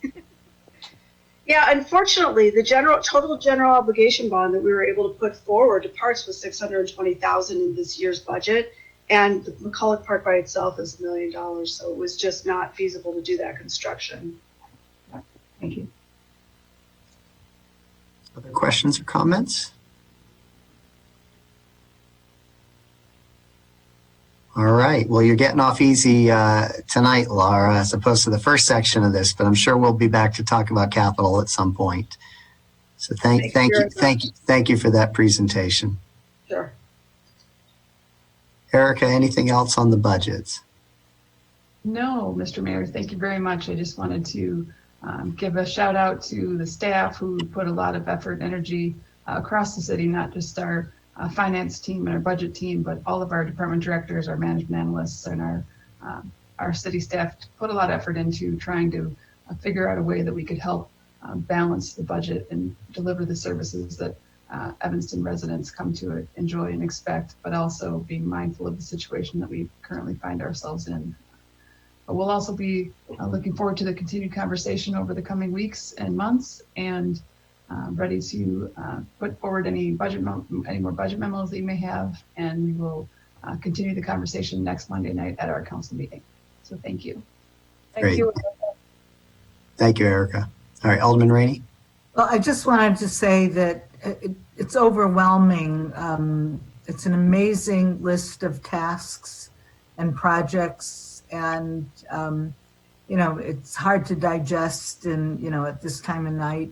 But I think we'll all take a look at it and come with some questions, etc. But it is an amazing list of tasks. And I mean, just for example, the one thing that I'm familiar with is the Howard Street project. That has been on my agenda for 4 years. It has been a phased project, and it's finally coming to pass. Next year, not even now. 21. So thank you, Alderman Rainey. And so why don't we have you, Alderman, introduce for action SP2? Yes, sir. Thank you, Mr. Mayor. Resolution 88R20. Mayor Haggerty recommends the City Council approval of Resolution 88R20, and that is to appoint Erica Storley, City Manager, and enter into an employment agreement. I move approval. Second.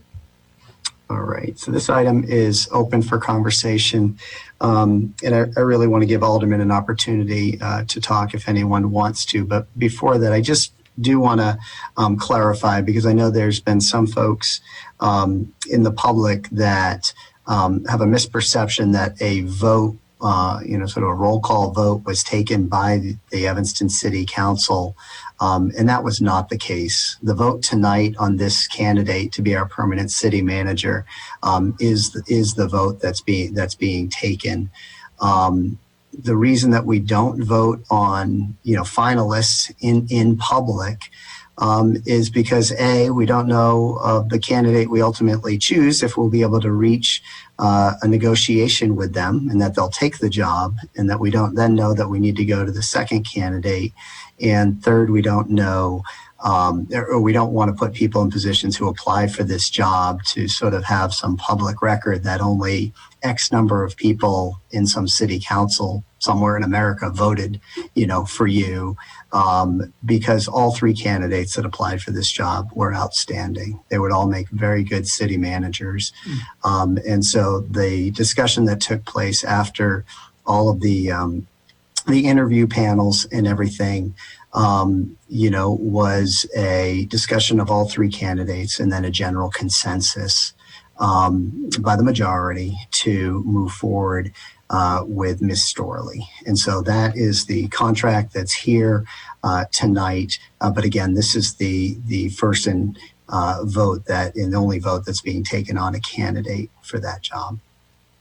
So I'm going to open it up. We'll start with Alderman Rainey. Yes. Well, I want to, we've gotten numerous emails and, conversations with people insisting that we explain our vote. And so I, like Alderman Simmons said earlier, how do people know how we voted? So I want to explain that I'm very proud to announce that I am voting for Erica Storley. And the reason I'm doing that, I'd like to explain. But first of all, I want to explain the process. This process, except for the fact that it was not in person and we didn't get to travel to the location of where the various selected candidates were from, is pretty much exactly the same process as in the past. So here's why I voted for Erica Storley, and I am not going to comment on the qualifications of the other candidates, other than to say there were 70 applicants, and the very best search firm in the country for public staff people only found 4 that they felt were qualified to bring to us as possible candidates, and Erica was one of them. I'm not going to comment on how I felt about the other candidates that our GovHR felt were qualified. I have worked with 5 Evanston city managers and with 3 interim city managers who did not become city managers. I voted on 4 city managers prior to Erica. And I will say that Erica is, if not, Erica is as qualified as any of those other city managers. Erica is more qualified than 3 of the other city managers. And so that is why I voted for Erica. I did not vote for Erica, as many have accused us, because it was easier, because she lives here, because it was simpler, because we knew her. I voted for her because she was absolutely, in my mind, the very best candidate. I was not sure. I knew that she had been here 10 years. I didn't realize she had been here as long as she mentioned tonight. But I believe Erica, I'm not talking behind your back, you're sitting right here, that you have such a firm grasp of our finances and of our various departments, and that you're sensitive to all the racial issues and equity issues that we have before us. And I'm going to stick up for you for as long as it's necessary. And I am sorry that you have suffered through some of really unfortunate accusations. And I'm proud to support you, and you have my vote tonight. And thank you for sticking with this, and I know you're going to do great. Thank you, Alderman Rainey. Do we have anyone else that wants to comment? Alderman Nguyen? Yes, thank you, Mr. Mayor. I will, as Alderman Rainey said, I will not discuss the other candidates because I think that they were all qualified. I'm very glad that we went through the process, but I think they would not expect us to dissect them in a public forum, and that is not our job, and that is not what we should be doing. They are professionals, and they made it to the top of our tough search.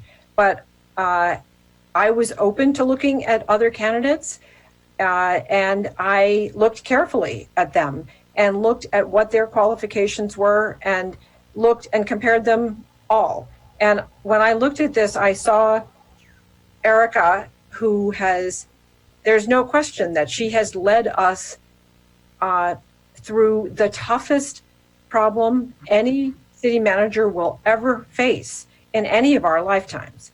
And she has led us through it so well. I think we almost have lost sight of how well Erica has handled this, because we aren't living in other municipalities, we aren't living in other cities. But I will tell you that I cannot tell you how many people have come up to me and told me, I feel so safe to be here in Evanston. And that's because of our leadership. That's because we had an interim city manager who, when this crisis arrived, immediately went into action. Immediately. We've been looking at our budget issues since the end of March. Erica has been through a trial by fire. The fire is not over. I mean, we're still burning hot. But what Erica has demonstrated in these 7 months is to me that she can lead our city like no one else. She understands it so deeply. She has a team that is committed to her.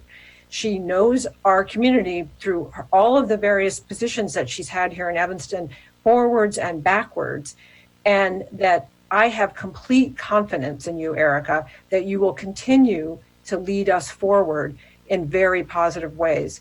I think that this year of being an interim, it's a long year to be an interim. It's a long year to have to wait to really implement your ideas, to get a thumbs up to do that. But I am really looking forward to, now that you can put your foot on the gas and really drive us forward, to see how you develop and how the new projects that you come to us with and the new innovative ideas.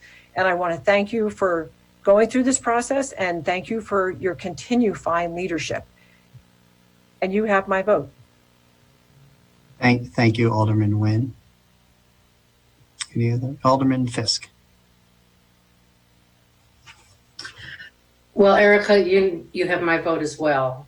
And I have been just extraordinarily proud to see you step up after Wally left, and without a hitch, oh, the dog's gonna bark, and I'm sorry for the background, but without a hitch, stepping into that role and doing such a fabulous job with it. I have never known anyone that has such a clear moral compass as Erica does, and who is so grounded in the community, who understands the sensitivities in the community that sometimes surprise me. It takes a long time to learn that, but Erica has been here for a long time. She's of this community. Her family is here. Her children are here. Her wife is here.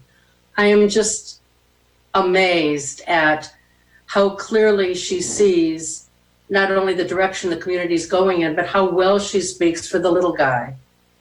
And there are a lot of powerful interests in Evanston. And Erica, somehow or another, it seems to me, from my point of view, sometimes those powerful interests gang up on my ward. And Erica can put them in perspective. That doesn't mean we always agree on everything, and I wouldn't want to always agree on everything. But she intuitively gets the balance that is our community. That's an incredible thing, and something that you really can't teach. You've got to have that. And I've told her in the past. I mean, she comes to my ward meetings and people love her. She's a rock star. I mean, it's the Erica show. And people would come up to me and say, is she going to run for city manager? Are you going to consider her? And I never said anything, but people would say that all the time to me, email that to me, call me on it. And again, she seems to do that in a very similar way with staff and have their confidence, because I think everybody knows she speaks the truth and she's going to be fair. All of these are qualities that if you don't have them, they're going to trip you up as city manager, and Erica does have them. Now, the other side of that, I will say that I have been really disappointed in the actions of a couple of council members. And I think that there has been some unfortunate communications that have raised unfounded questions about Erica, for which I personally feel she's owed an apology. I know she'll do fabulously in the job. I couldn't be proud to work and she has, she just has all the qualities, again, that we're looking for. Erica, the easy part's over now. If we vote for you tonight, the hard part begins. So thank you for hanging in there with us. I just couldn't be more delighted. I'm so proud of you. So thanks very much. Thank you. Thank you, Alderman Fisk. Alderman Braithwaite. Thank you, Mr. Mayor. First, I want to thank all the residents, particularly Second Ward residents, who took the time to email and call. I think Alderman Fisk, you pointed it out. We all went through the same process going into it, and no one really complained. However, somehow through the process, there was a lot of misinformation that was shared. So to the residents that took the time to email and call, I just want to say thank you. And I'll share with you that there was a whole diversity of thoughts and comments out there on all the candidates based on what everyone saw. So I just want to share with those, and bear with me if this takes a while, but this article can be found on Evanston Now back in June. And this is where I hosted a ward meeting. In advance of this whole discussion, this was the process and the thought process that I used. So it was at a ward meeting, the residents, we calendar a meeting, and here's what they say. And these articles were found in Evanston Now. At the Thursday evening virtual meeting, Lisa Levine said she wants a manager who will apply a racial equity lens to decision-making, particularly around city spending. The budget, said, is a moral document. Darlene Cannon explained her understanding of how to apply an equity lens is focusing on the impact of budget decisions on Black and Brown people and low-income people in the community. Kelly Terrell said she wants to see a manager who is embedded and invested in Evanston and who's involved in understanding the issues here. Chrissy Harris suggested the new manager should come from an area similar to ours, like Ann Arbor, Michigan, or perhaps other college towns with a diverse community. Linda Carter suggested finding someone with a certification in conflict resolution. Priscilla Giles said it would be great to find someone from Evanston who was from a community like Evanston. Ray Friedman said he'd like to see someone with new ideas about who could expand a tax base without raising property taxes. So my final comment was, after listening for more than an hour, these were the key attributes that I took into the city manager's search. Some of them fared better than others, but I'm proud to say that out of the 70, with the 3 that were selected, that I could very easily work with any one of those women candidates. But tonight we will be voting on Erica, and I'm going to support the contract. Thank you very much. Thank you, Alderman Braithwaite. Alderman Ruth Simmons. Thank you. And thank you to Alderman Fisk for touching on the unfortunate misinformation that has really divided and confused the city and distracted us in a time when we have little room for distractions.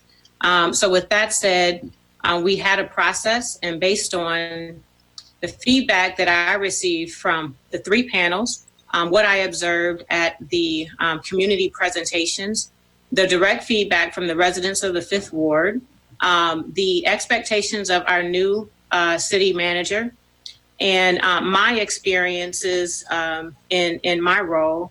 I had one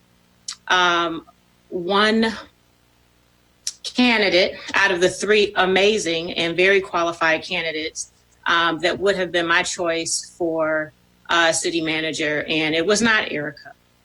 But with that, we have a process that includes a general census, and we have a general census that is moving forward with Erica. And as a professional and a responsibility to set us up for success, there are many reasons that were mentioned and why I can support Erica. I was hoping that she would continue on staff in her role, but she has been with our city through passing the Ending Structural Racism resolution and reparations, and she's done a great job in leading COVID.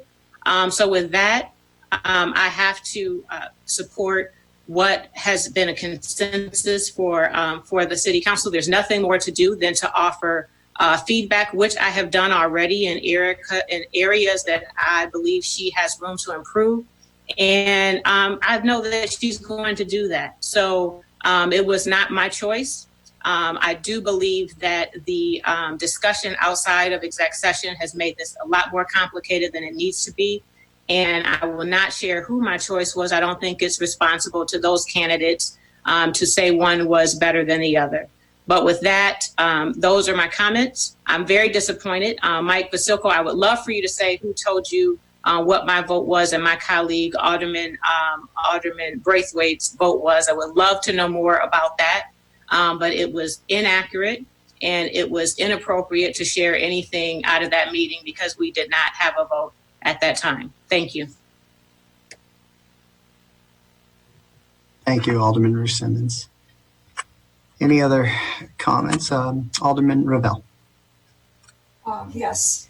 So I agree. We did have 3 strong candidates as finalists.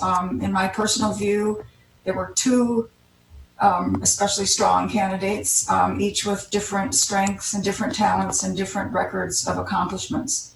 And so to evaluate the candidates, we had interviews, we listened to the community forum, we looked at their resumes, but those only give us really a partial picture of a candidate's qualifications and capabilities.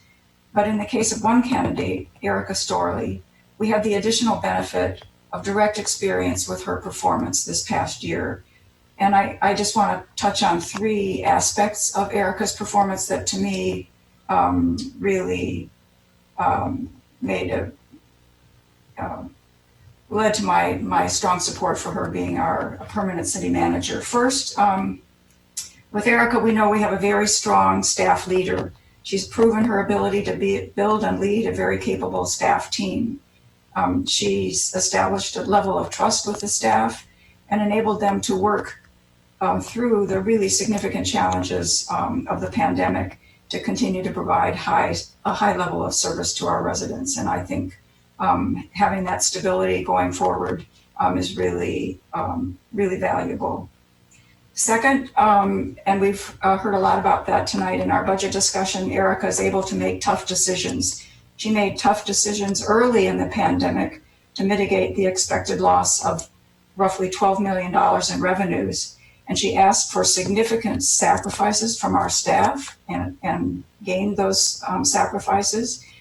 She halted all unnecessary spending. And those early decisions resulted in savings of roughly $10 million in expenses, leaving us with, I hardly believe I'm saying, a relatively manageable $2 million in deficit spending in our general fund. But those tough decisions really put us in a good financial position headed into 2021. And then third, over the past year, I've really been impressed with Erica's long-term thinking for the city. You might have thought that just steering the city through the many challenges created by the pandemic would have been enough to keep anybody busy, but she also has really kept her eye on and helped get us thinking about some of our longer term goals and really ensuring that we're in a financial position to achieve those goals. And I think we see that in a number of the details in the budget message in the proposed 2021 budget. We need the city to be in a solid financial position in order to be able to make sustained progress towards racial equity, implementing our reparations program, and making meaningful progress towards our ambitious climate goals.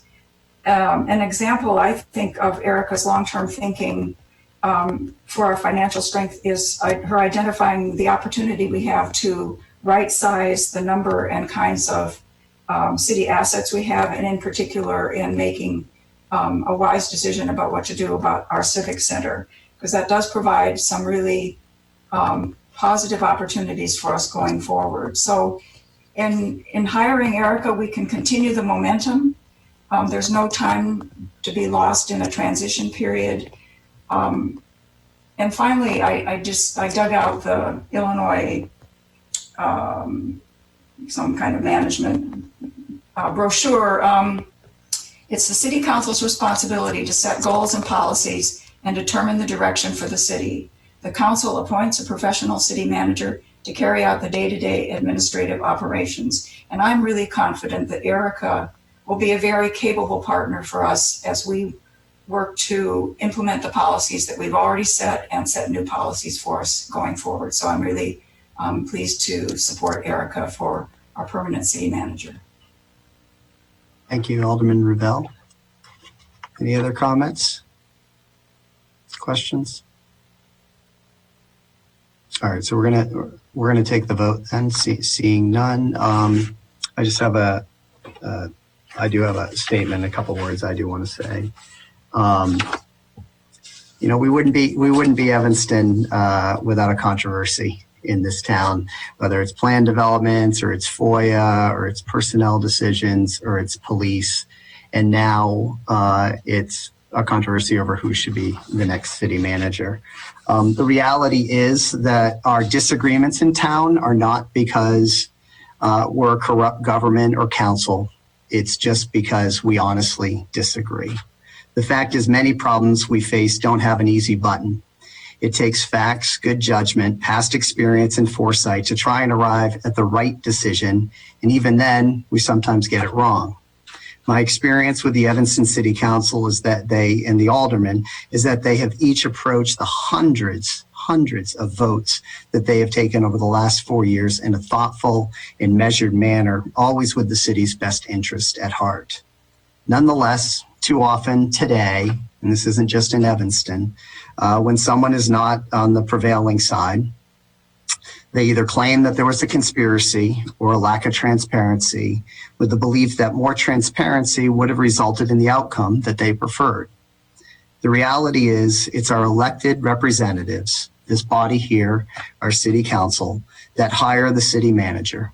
The manager works at the pleasure of the city council, just as the alderman and the mayor work at the pleasure of the people of Evanston. The city manager does not report to any one representative, just as the elected representatives don't report to any one resident. Our elected representatives don't know where the public stands on any issue, and neither do those that speak at public comment, even though some sometimes claim they're speaking for the people. Still, input from the community is sought and considered by the city and its elected representatives. It is available at all of our public meetings. It's often available at ward meetings and town halls. It's available via email, social media, in-person meetings, telephone calls. Some elected representatives take this input as indicative of what their constituents think. Others consider it as one part of their decision-making process. During the process with the city manager, we had several opportunities for public input, including a survey completed by over 650 residents, virtual public forums attended by 100 residents, stakeholder meetings with the education, business, nonprofit, faith communities, as well as the labor union representatives and city employees. Each alderman and the mayor selected 2 individuals to serve on the 2 community interview panels. The 3 panelists participated in a 90-minute community forum. Additionally, aldermen received input via email and in person from constituents about their thoughts on what the city should seek in a city manager and who would make a good city manager. Ultimately, there was a general consensus, not a vote, among the majority of the council who felt that an offer should be made to Erica Storley to serve as the next city manager. And I would add the 9th city manager of our great city. I concurred with that decision. My decision was based on the fact that I thought she did a great job checking off the boxes that were in the job description, but also because of her past relevant experience here with the city of Evanston, her deep understanding of the operations of the city, and I think we saw that even tonight in this budget discussion, and the challenges our city faces, her commitment to climate, racial equity, and affordable housing, all issues deeply important to many residents in Evanston, her ability to work effectively with people, her commitment to personally improve, and her effective leadership style. Erica demands good government. She treats people with respect and fairness. She does not cater to one elected official over another. She is a problem solver. She cares deeply as I mentioned, about the environment, racial justice, and good policing. She negotiates well on our behalf and always has the city's best interest in mind. She is just the type of person we should want in this 24/7 demanding job, a job where many difficult decisions need to be made that inevitably leave some disappointed and vocal. I am confident that Erica will lead with integrity and help us remain one of the best urban ring cities in America. With that, City Clerk, could you please take the roll? Yeah, Mayor, if I may, I just wanted to remind everybody under the City Council Rules 7.1 and 14.4.1 that the mayor is to vote tonight, and this will be a vote of the City Council by 2/3 of the council or 7 votes. Thank you. City Clerk, could you take the roll, please? Do we have to suspend the rules for introduction and action? It's a special order. Kelly, can you just confirm that? I'm sorry. Yes, it's a special order of business, so it's for action. The resolution. Alderman Reese-Simmons? No. Alderman Suffredin? No. Alderman Bell? Yes. Alderman Rainey? Yes. Alderman Fleming? No. Alderman Fisk? Aye. Alderman Braithwaite? Aye. Alderman Nguyen? Aye. Alderman Wilson? Aye. And Mayor Haggerty. Aye. Congratulations, Erica Storley. You are our 9th city manager of the city of Evanston. Yay. Congratulations, Erica. Thank. Thank you, Mr. Mayor. If I may, I would just like to say a few quick words. Yeah. So for one, I am extremely humbled and honored to take on this responsibility. I consider it to be a responsibility that it requires a level of sacrifice that many of you can understand, because we work every day to make the lives of the people who live here as best as they can be. And that's a commitment that I've given since the very first day I started here 16 years ago. And it's a commitment that I will never stop giving. And I look forward to continuing to implement the vision that the City Council has for Evanston. I share in the vision, and I am committed to helping all of you realize what you want to achieve for our city. I'm also committed to our staff. Our staff are absolutely amazing, and the credit always goes to them. Everything that we've achieved together is because of their hard work and their ideas and their willingness to put forward those ideas and to help implement them and to help manage the compromise that's always going to be required for us to further our goals. I would also be remiss if I didn't talk about the staff who are no longer here. Over the 16 years of my career here, I've had the privilege to work with many amazing, talented staff who have moved on to other careers or have retired. I've been very fortunate to learn so much from them. I can't even express into words how much I've learned. I've always learned from the people who have come before me, and I've tried to understand where they're coming from, what they value, and what their vision is for the city. And I will continue to do that with our current staff, with the City Council, and with all the residents, because as much as I've learned from the staff and from our City Council, I've also learned just as much from the residents who care deeply about our city and where it goes and how we move forward. So I will continue to listen to all of our residents and try to understand their concerns and what they see for their vision for our future. And I will try to implement everything I can to make sure that we become the most livable city in America. We know that we're far from achieving that, but it's a lofty goal to put that out there. And I'm committed to helping all of you achieve that in partnership with our residents, our staff, and our amazing community partners.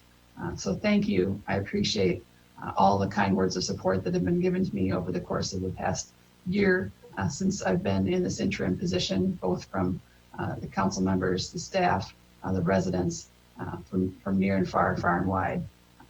I really, truly appreciate all of the faith and support that you've shown. And I look forward to continuing to serve this great community and to exceeding all of your expectations.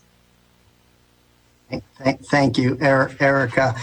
So for the record, SP2 Resolution 88-R-20, appointing Erica Storley as the city manager and authorizing the mayor to enter into a city manager employment contract with Erica Storley passed the Evanston City Council on a 7-3 vote. And I want you to know, Erica, from me and on behalf of all of us, whether we voted for you or didn't vote for you, you have the full support of this Evanston City Council to try and make you and our city as successful as possible.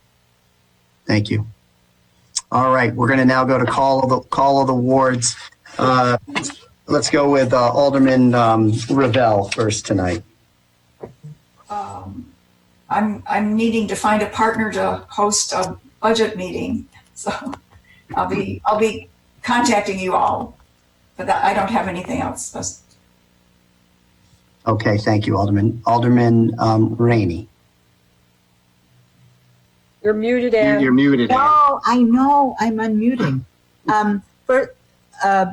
Eleanor, I'll join you in a 7 and 8. First of all, I have a budget memo request. I would like, and this, I must have requested this 5 times this year.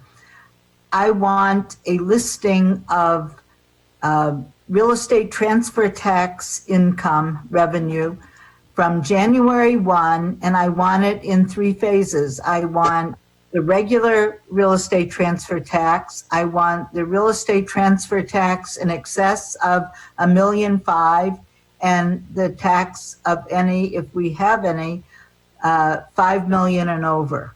That's one. Second of all, I would like to invite all aldermen who have a tax increment financing district in their ward to join me in a meeting to brainstorm prior to the annual TIF meeting, which should be, in November, soon coming up, to take a look at the annual TIF budget to see if we can carve out some legal expenditures for businesses in our TIF district that are struggling, that we might be able to help with tax increment financing dollars. I think you'll be helpful with that, Peter. We have not looked at that source of revenue, I don't think, to help businesses. And I just want to take a look at that. And nobody has asked us lately to take a look at our TIF budgets. And, I hate showing up at the annual meeting and being told, here's the budget for your TIF district. So I'm wondering, I'll call people around tomorrow and find out if anybody wants to join me. Thank you. Congratulations, Erica. Thank you, Alderman Rainey. Alderman Fleming.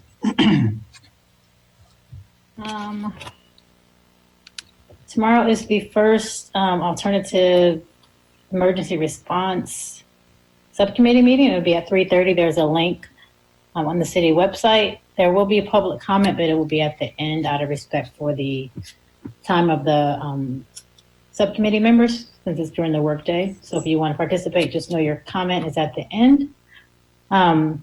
Also want to remind Ninth Ward residents that I'm still seeking input for the budget. There will be a newsletter that comes out tomorrow at some point. As I told you, I will respond to the vote we took tonight, as well as the budget and our community building workshops that were done last month. So look for that. And then want to offer condolences to the family of George Walters. We unfortunately continue to lose young people here in our city. I met Mr. Walters several years ago with the outreach team when they were supporting him and some issues he was having. Unfortunately, he continued to have some issues here in our city. So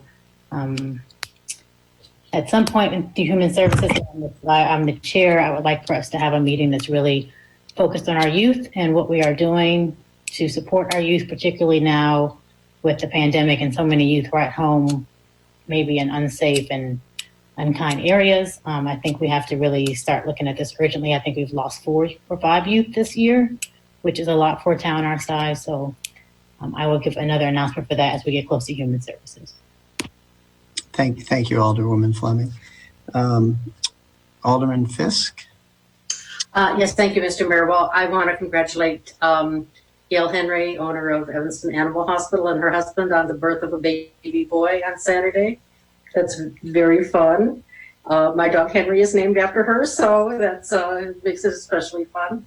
And I just want to thank everyone who stepped up big time, both the neighbors and the Evanston police, to keep things under control for the protest march Saturday, actually Sunday morning at 12:30 in the morning. Going through neighborhoods was a little bit difficult, but that turned out all right. And Erica, if you're listening, I'd like a report on what happened tonight. There were, as I could see from my front windows, there were police all over and tons of people on the street. So I'd like a report, if you don't mind, from the police as soon as possible. Thank you. Thank you, Alderwoman Fisk. Alderman Braithwaite. Thank you, Mr. Mayor. First, I want to thank, and I hope she's still on, our former Alderman Holmes, as well as Elder Wilson, who leads the our Evanston Own for your prayer. I was really disturbed by the words of Mike Vasilko, and at the risk of another ethics complaint, something I just want to make it clear, Mike, to you in terms of I have to, because I believe in freedom of speech. I really do.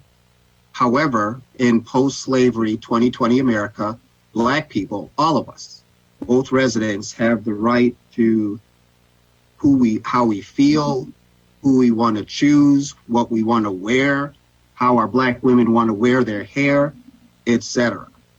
And so you made some comments earlier that, before I repeat, I'm going to make a reference to staff. Clerk Reid, I would like a transcript of what he said. And Anderson, if you can please provide me a video clip that I can review.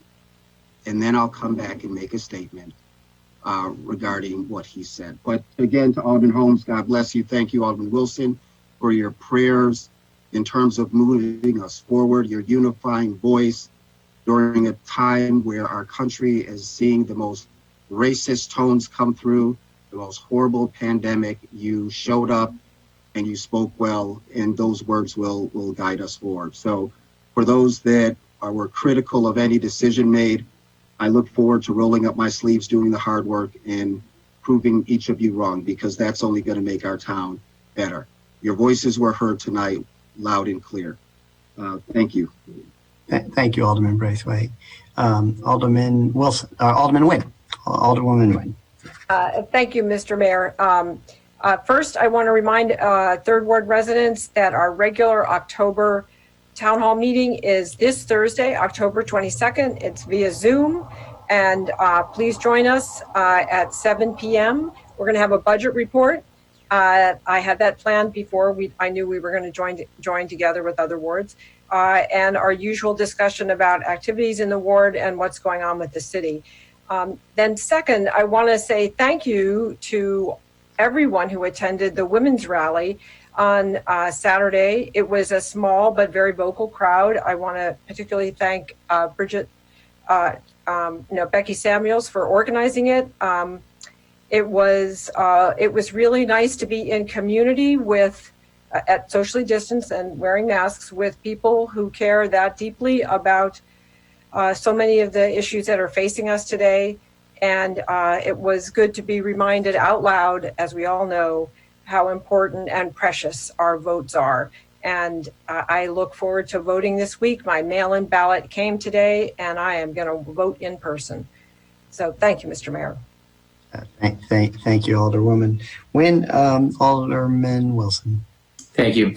And congratulations to our new city manager. And, with regard to that decision and all of my decisions, I try to make the best decisions that I can with the available information. And this, as the mayor more eloquently indicated, it's Evanston, and we pretty much never agree 100% on much at all. But that just doesn't mean I don't listen, and it doesn't mean I don't hear the multiple perspectives. So I appreciate that kind of input. I appreciate thoughtful and respectful comments and feedback. I try to take all that together and do what I think is the best decision. And I do think that hiring Erica Stowe as our next city manager is the best decision for us. I do want to make a reference to the law department. I would like to have the law department review our city code with regard to the use of the word servant. I noticed that word, at least in one location. It doesn't fit what I think our code should say. So I'd like to have our law department review the code for words like that, and particularly that word, so we can make appropriate changes.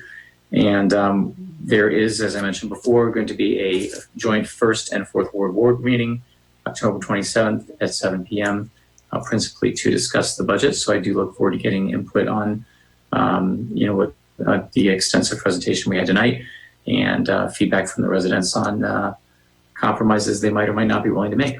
So thank you. Great, thank you. Thank you, Alderman Wilson. Alderwoman Ruth Simmons. Thank you, Mr. Mayor, and thank you to Elder Clifford Wilson for showing up and offering our city prayer. Thank you, Alderman Holmes, for staying engaged in the business of the city. No, we don't have a board meeting. We just had the board meeting, so there's no report. I would like to make a referral. If staff could find Alderman Suffredin's and Alderman Fleming's correspondence to media and their networks on the very thoughtful writings that they've had about our process and doing business in the city. If we could get a memo or some report response on those, because they seem to be well supported, and it seems a better suited venue for those opinions would be here at the city council for us to have some opinion and maybe take an action on. So if we could have that brought back from staff with the recommendations on process, that would be helpful. All right, thank you, Alderwoman. Alderman Suffredin. Yeah, I'd like to make a referral. I'd like to request economic development staff make a report on next steps with the recycling center. We have had 2 failed RFPs, and see if there's a possibility of a direct negotiated sale or what we can do to get that city asset generating some revenue. I'd like to ask our new city manager, congratulations, Erica, about what her plan is for ensuring that the city is reimbursed for costs related to the Northwestern Police Department protests. And just to reiterate, a budget memo request for daily costs by department within the city. And then also Alderman Ruth Simmons and Alderman Braithwaite, just to send you an email with a potential date. Let me know when you want to have the joint board meeting. So that's all. All right, thank you. Thank you, Alderman. We have upcoming aldermanic committee meetings. It says on the agenda. That's not something we normally have on the agenda. I can share with the public. We will be having a regular city council meeting next Monday. That means that's Monday, October 26th. We will have administration and public works that night, as well as planning and development that night. You can always go to the city's website and find a calendar of all our committee meetings there. Is there a motion to adjourn? So moved. Second. All right. City Clerk, could you take the roll to adjourn?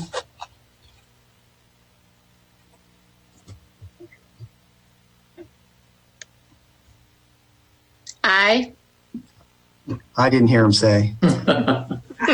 I like that, though. I like that initiative. City Clerk, can you take the roll? Yes. I'm sorry, I got disconnected there. My internet, something happened. No worries. Alderman Ruth Simmons. Aye. Alderman Suffredin. Aye. Alderman Ravel. Aye. Alderman Rainey. Aye. Alderman Fleming. Aye.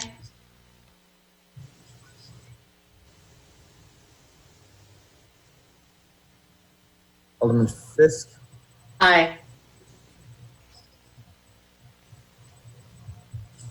Horrible. Okay, there we go. Alderman Braithwaite. Aye.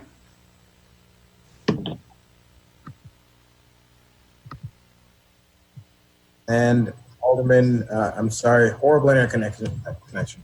Alderman Nguyen and Alderman Wilson. Aye. Would the mayor like to vote on this one as well? All right. Nope, I don't need to vote on this one. So on a 9-0 vote, the Evanston City Council has voted to adjourn the meeting. Thank you for everyone for tuning in and sharing your perspective on a variety of issues here in town. The council will next meet on Monday, October 26th for a regular city council meeting. Thank you, everyone. Good night.